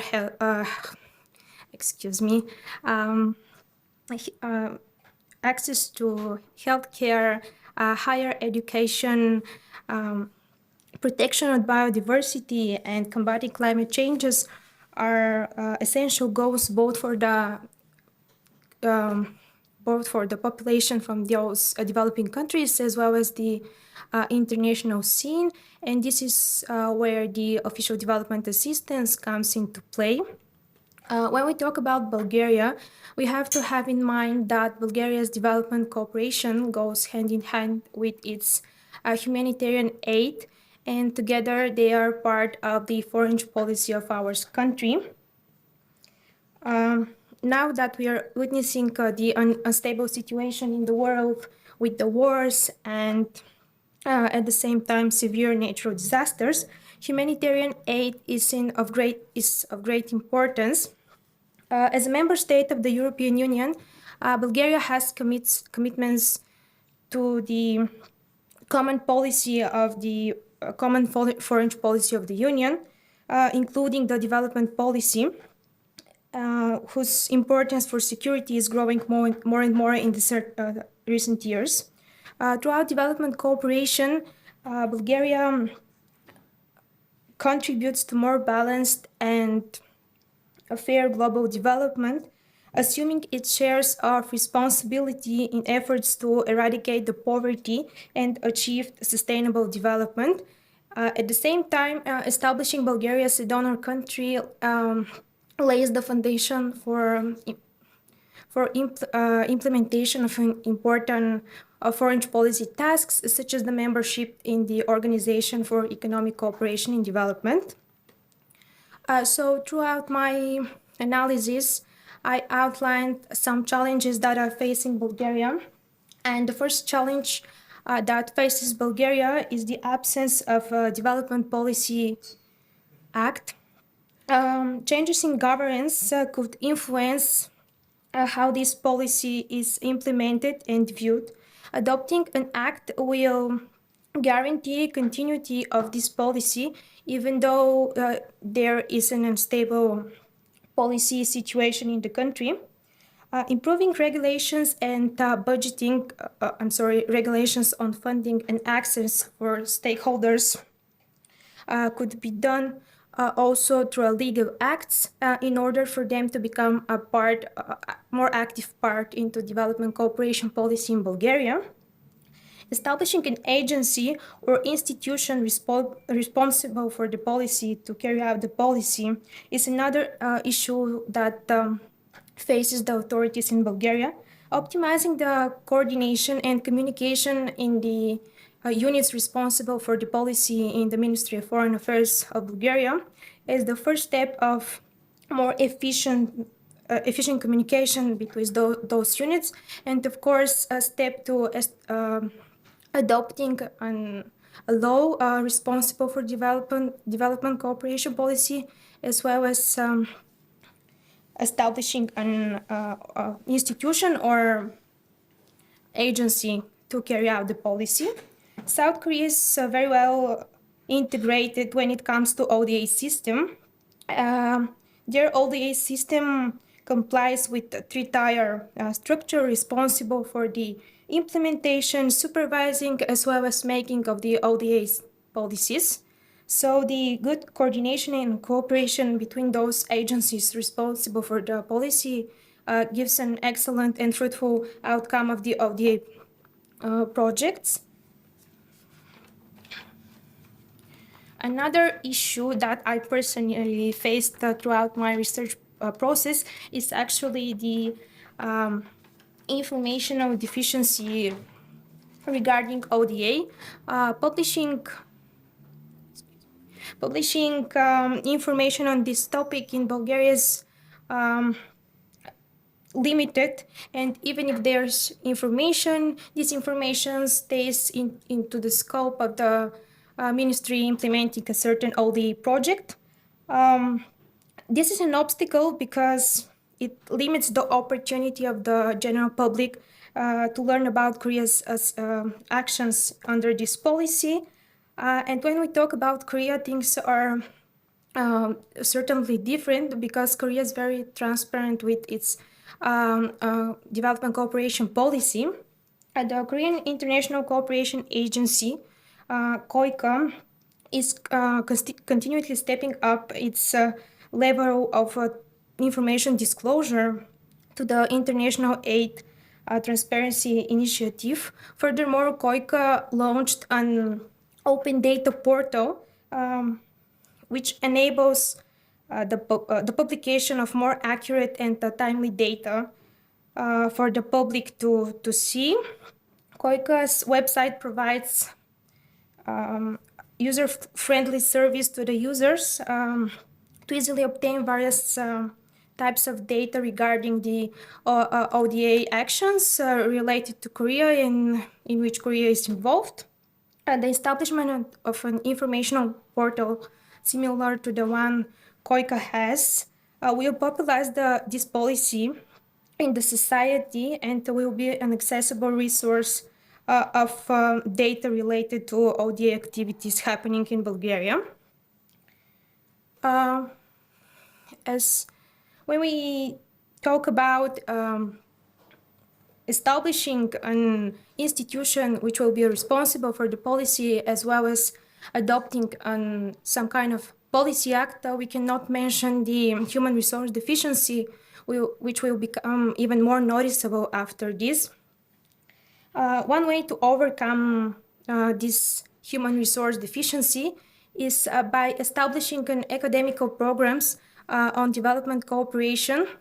And we can do that by taking, for example, this experience of Korean universities as a basis, like the master degrees that Yonsei University provides for international development cooperation. Also, agreements for academic exchange of students and professors is possible step towards more human resource which is capable to work in the field of development cooperation. Bulgaria and Korea already have agreements in the field of education, and this could be used.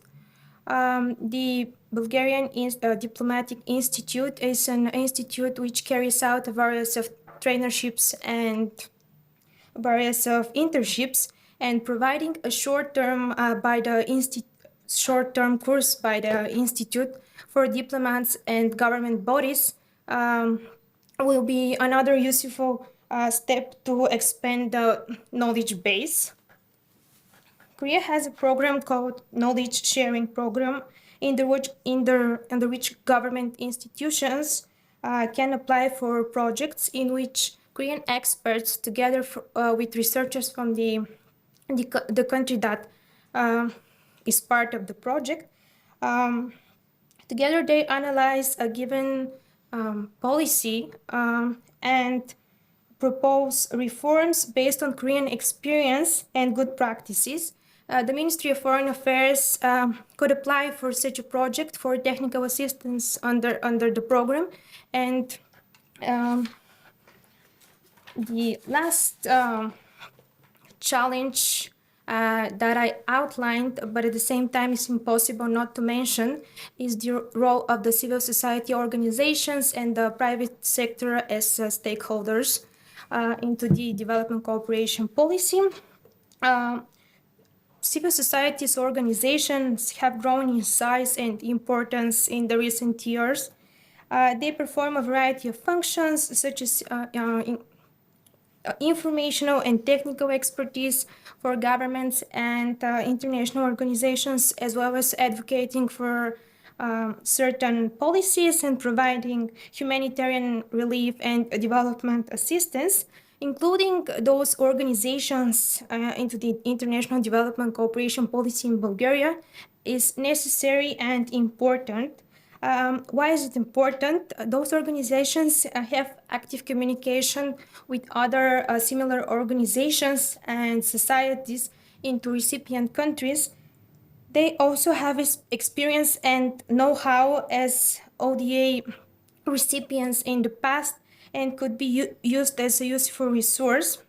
CSOs have experience into writing and implementing projects and have mechanisms on monitoring and budgeting those projects, which could be useful for future ODA projects by assisting different institutions into writing those projects.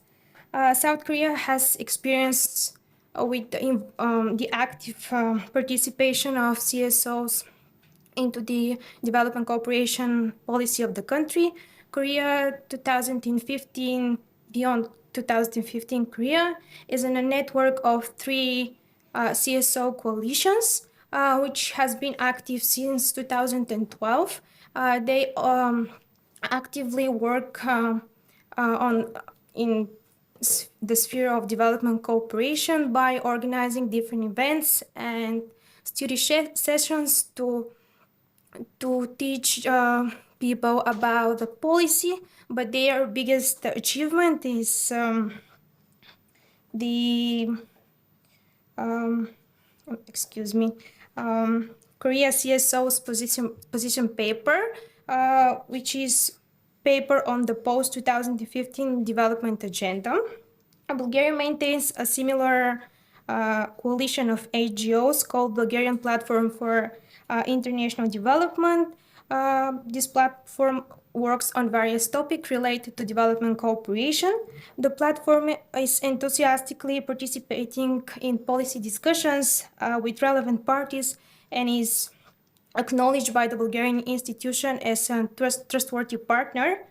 The United Nations 2030 agenda calls for strengthening the role of the non-governmental sector and the CSOs in formatting and implementing the development cooperation policy, and using already existing coalitions of this type of organizations could be a step towards doing this.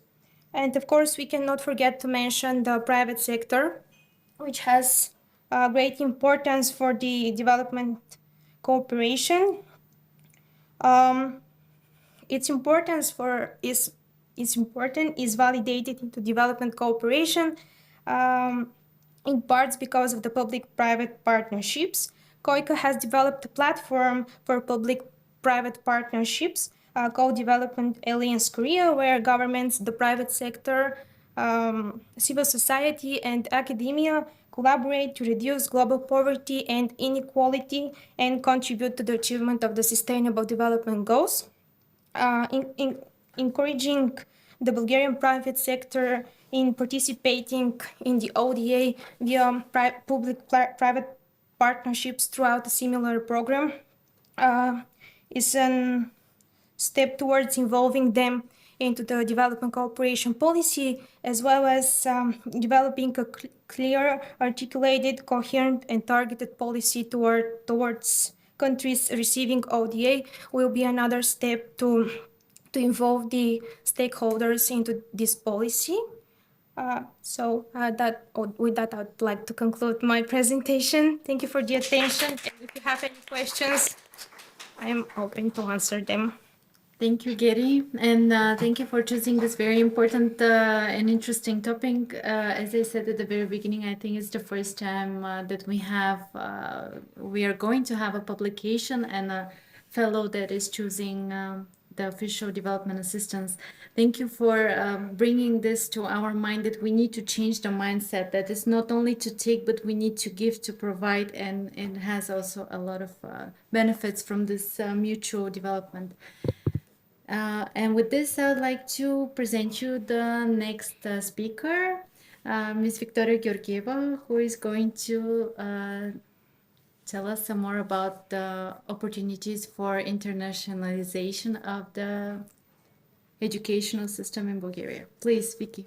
Hello, everyone. I would like to first say a huge thank you to EPI and to our mentors who gave us really kind and accurate mentorship throughout our journey to this forum today. As Milena said, I am going to talk about internationalization of higher education in Bulgaria, with some practices from Korea. As a beginning, I would like just to assess the public I'm working with. When I say internationalization, you understand going abroad, am I right? Okay, so I'm going to change that now. As Mr. Pavel Ivanov earlier said, we are in a very globalized world, but Bulgaria has a different stage of development. So internationalization of higher education in the context of Bulgaria means more of attraction of foreign students to the whereabouts of the country. Of course, why is internationalization important? In my paper, I have outlined some key aspects that you might be interested in. But currently, I'm going just to say that economic development is going to be a huge benefit for the country as well as for the educational system if we implement internationalization accurately.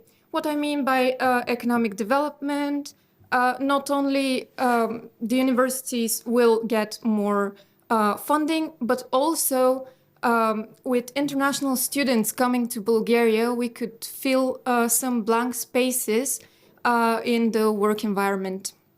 And another key aspect that I would like to touch upon now is soft power and diplomacy.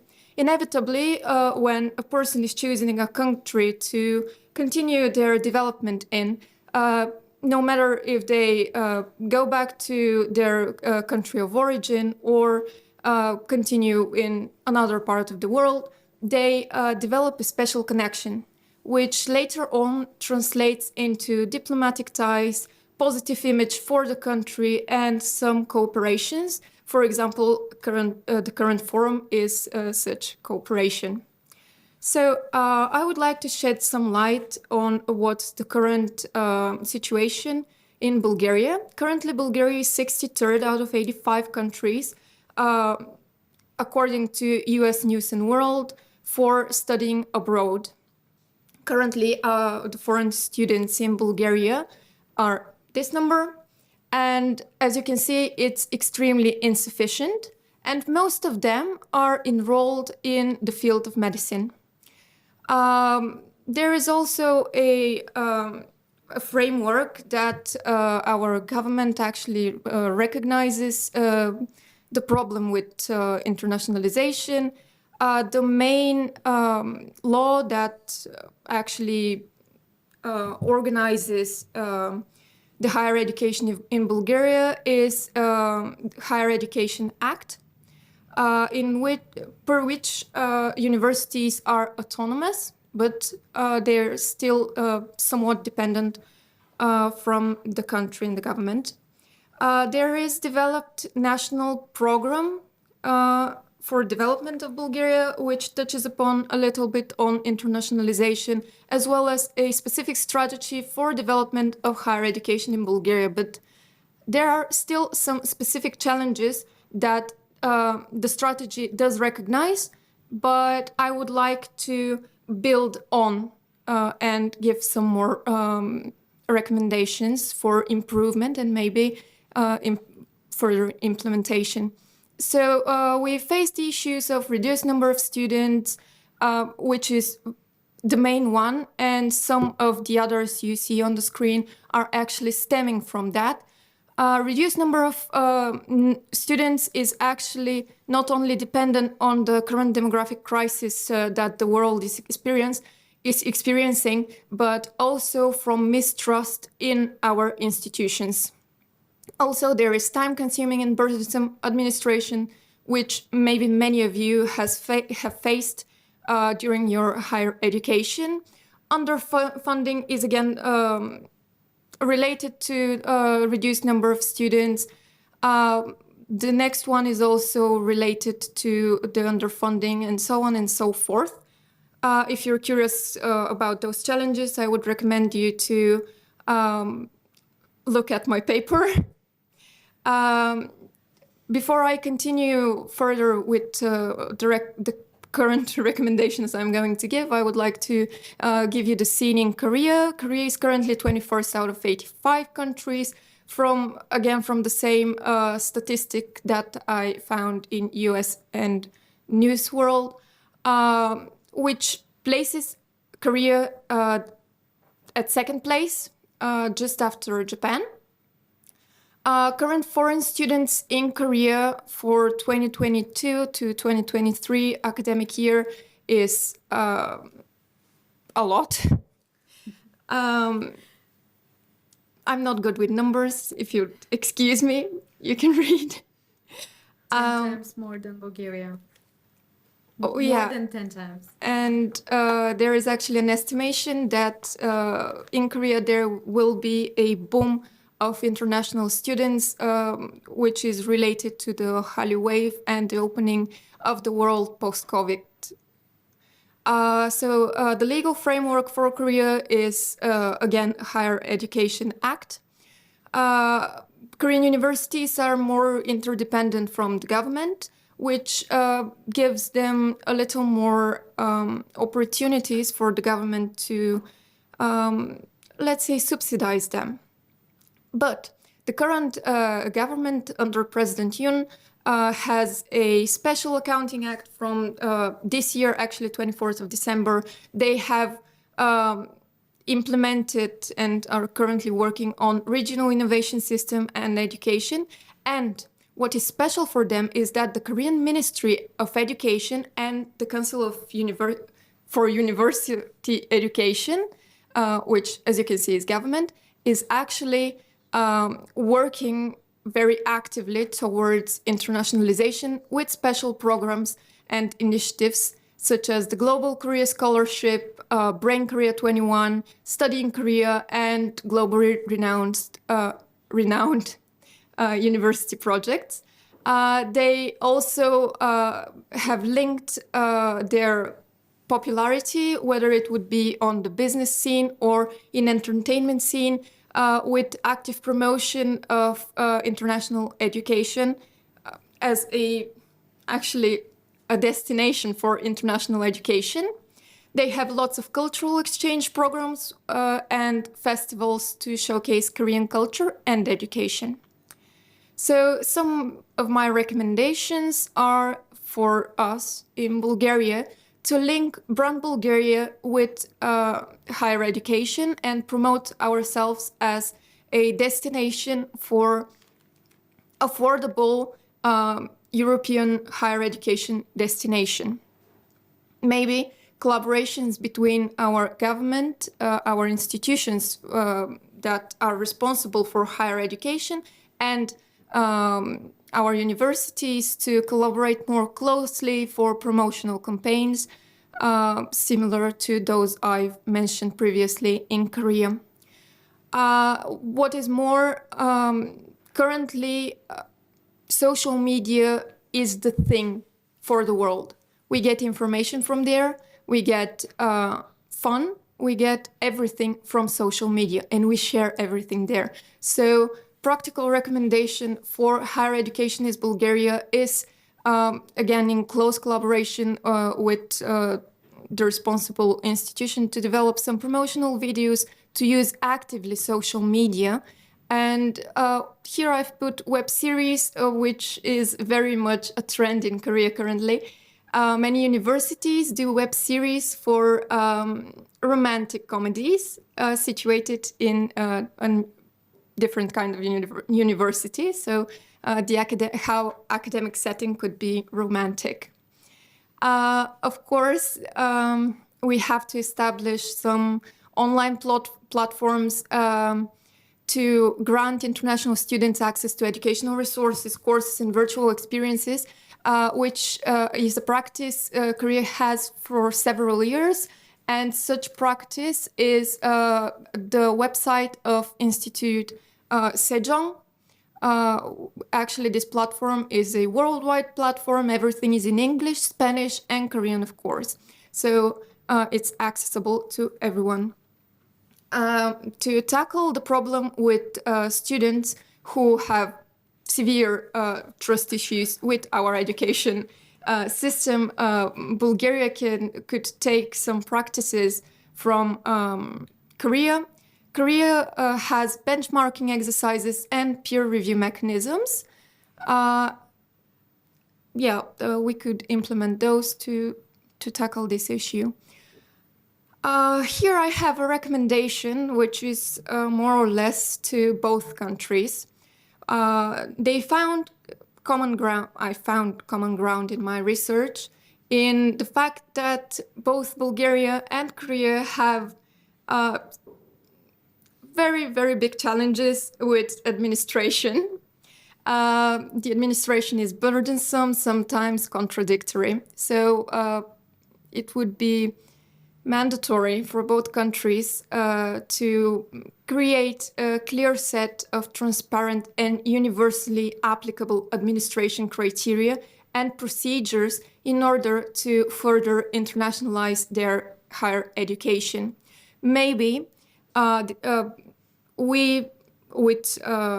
maybe some collaboration between Bulgaria and Korea could make a application portal in which all documents a student needs to be put there, and every institution that needs them to have access through some code or specific permission from the person. And the last but not least recommendation is support services. Korea has this amazing website, Studying Korea, which is run by the government, as you can see from the logo, and gives amazing insights from social differences for international students to practical ways of finding yourself a living accommodation. So maybe Bulgaria could take initiative in this way and create such a website. Yes, before someone asks, we do have Study in Bulgaria website, but it is strictly informative and only for universities and what programs universities provide. This website does provide for what programs university have, how you can have social security number. I'm not sure if that's the correct translation to English, but I think you understand me well. Has accommodation, has medical issues and everything a international student living in Korea could encounter as a problem. And with this, I would like to conclude my presentation. Thank you for your attention. And thank you, Vicky. Great job. It was really a great, amazing pleasure for me to be your mentor. Very interesting recommendations, and really we need to think out of the box to perceive higher educational institutions not only a place to study and receive knowledge, but also develop as personalities and exchange and meet new cultures, new people, and a very great idea to present it as a place to actually meet someone. Why not? Thank you very much for the great insights. I believe that the Ministry of Education and many other ministries will have a great interest in your paper. After that, Mariana is going to share some more information about when and where you can actually read those papers. But before that, a very short video from a person that is well recognized among the Korean students. Miss Irina Sotirova, who is a representative of Sofia University, the Korean Studies Department. Could we please play on the video? Dear organizers from the Economic Policy Institute, dear colleagues, friends of Korea and students, today's event is dedicated to the future of cooperation between Korea and Bulgaria. As a representative of the Korean Studies Department at Sofia University, I would say that students and young professionals are this future.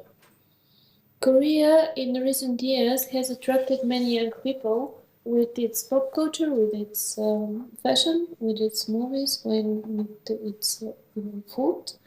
Teenagers and young children study Korean, and many of them continue this passion in university. Korean studies is one of the most desired majors at Sofia University, with dozens of candidates for one place. Apart from this passion and hobby, however, everyone has the question of what they will do for a living in the future. I will mention some of these perspectives. One of them, the oldest one, with already 25 years of experience, is the bachelor's program at Korean Studies at Sofia University. The four-year program gives a very good foundation of language and knowledge of the culture, history, and literature. I would say that Korean studies in Bulgaria is one of the best in Europe, and our students are one step ahead from their colleagues from other countries in Europe. Graduates of Korean studies can, of course, develop in a field related to Korean language, like teaching or translating. There are more and more such opportunities, not only in Sofia, but also in other cities.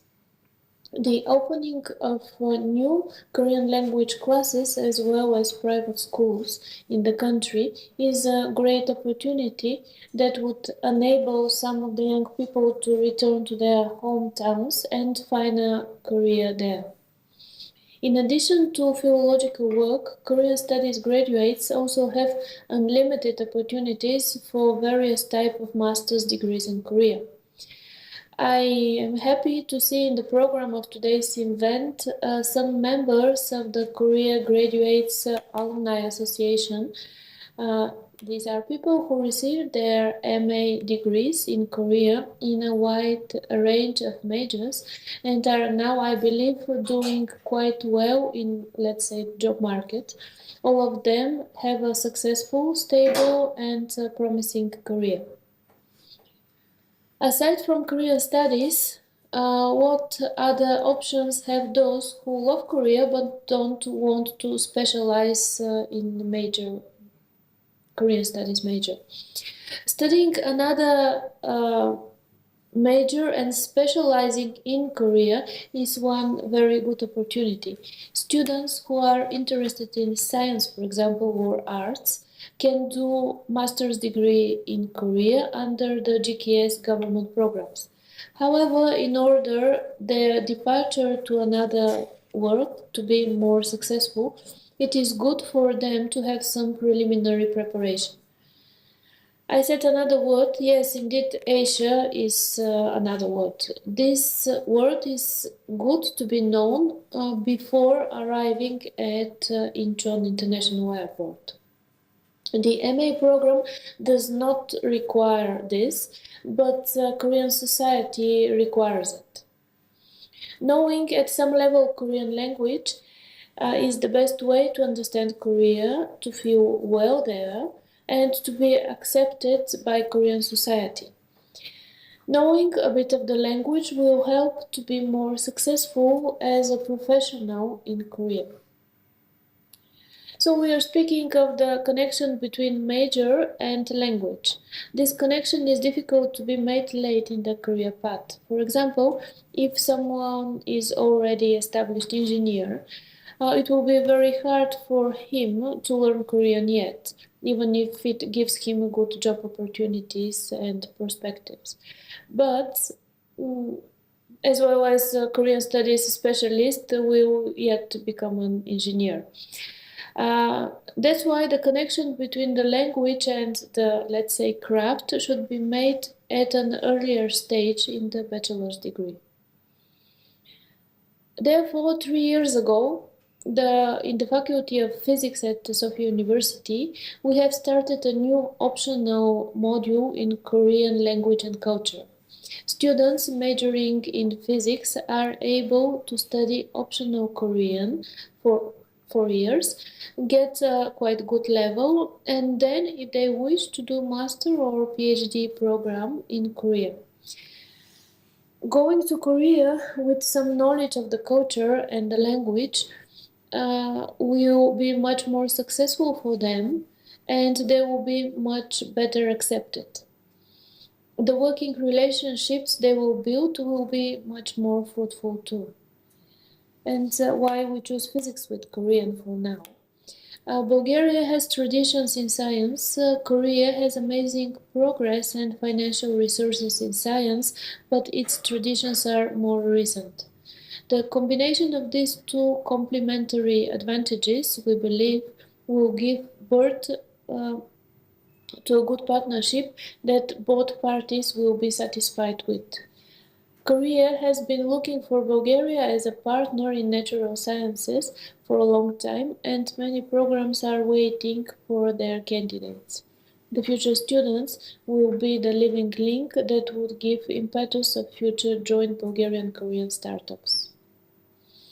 Apart from the field of humanities and science, the relationship between Korea and Bulgaria must lay on a solid business foundation. 25 years ago, when Korean studies major has been opened, there were many Korean businesses in Bulgaria.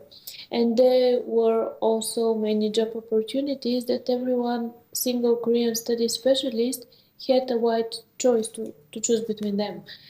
Today, unfortunately, the situation is not the same. I will not comment on the reasons for this, but I believe that a new era of business partnership between Bulgaria and Korea is coming, and it will not be the result only of geopolitical and economic strategies, but it will be the result of the creativity and efforts of individuals. These individuals will be specialists who know both cultures, Bulgarian and Korean, and are educated and have desire to create something new. Business is not something static. Many of the business forms, I believe, many of the business forms of the future, I believe, do not yet exist, have not been created yet. They probably don't have even names. Someone has to come up with them and implement them. That someone will be a specialist in the field who knows Korean and Korea well and has a good business ideas. Korea needs Bulgaria as a place for exported production, as a European market, as a source of traditions. Bulgaria also needs Korea as an investor, as a supplier of know-how, as an exporter. This whole spectrum of unrealized opportunities is waiting for someone to do it. If 25 years ago Korean investors came along, it was some kind of natural process because of the Bulgaria's location, its undeveloped market, etc. Now Korean investors do not come alone. A little push is needed, and we at Sofia University hope to provide at least the foundation of these future successful ventures that will be created and implemented. Thank you for your attention. Thank you, Ms. Satirova, for actually nurturing the love to Korea and teaching so many Bulgarians of excellent Korean language skills. We are really having one of the best departments worldwide, so we have to be very proud of that fact. Do we have some questions in the room or online to for our panelists? Okay, let me check slide as well. Okay, we have one question. What do you think is needed to make Bulgaria more appealing in the eyes of international students in order for them to choose studying in Bulgaria? I think Vicky already mentioned a lot of opportunities for this, but if you have something else to add, please. To make it more appealing.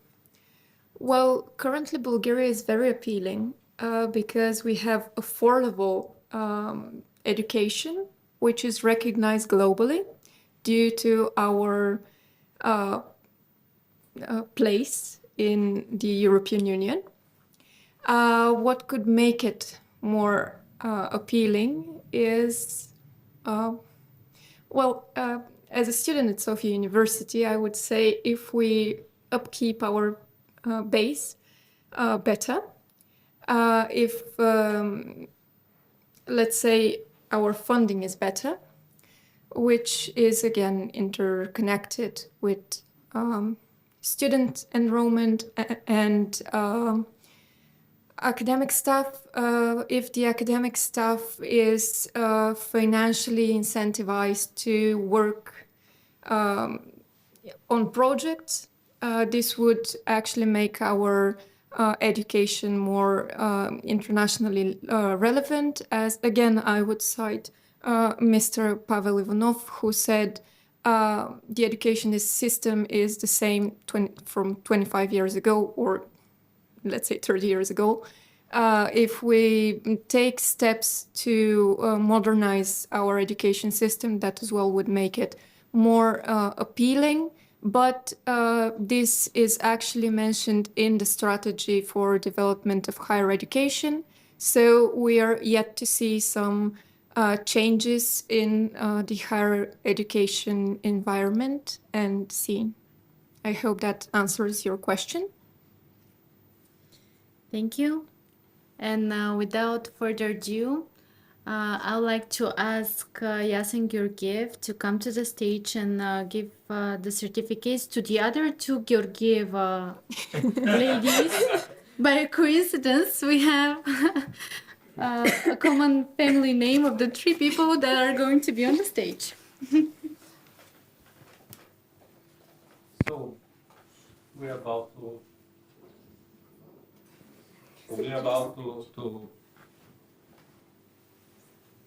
finalize our event.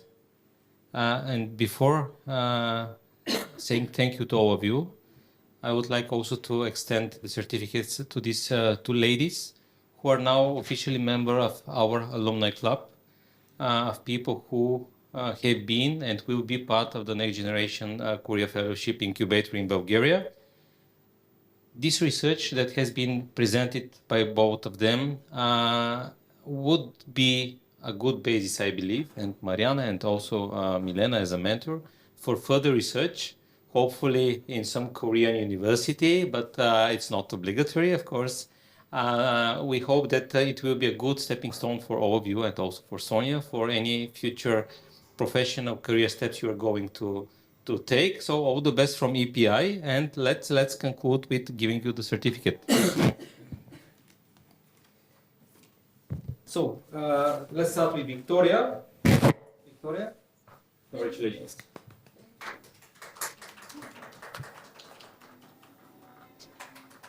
Thank you. Please remain here.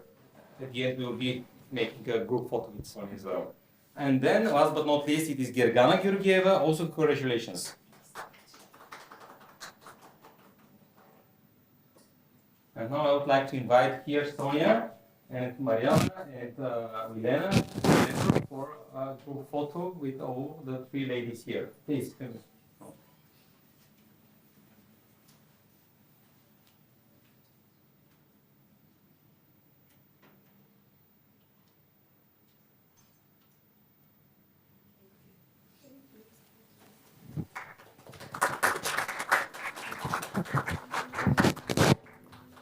With this, we're reaching the end of today's forum. Thank you so much to everyone who was here with us in the room, but also those joining us online. We would like to take all our partners from Korea Foundation and also the Embassy of the Republic of Korea, all the panelists and speakers, of course, our amazing Next Generation Korea Fellows, of whom I'm extremely proud, because maybe you realize that when the more experienced stakeholders were talking at the start of this second panel, they talked about a few key things such as public-private partnerships, thinking outside of the box, tackling administration issues.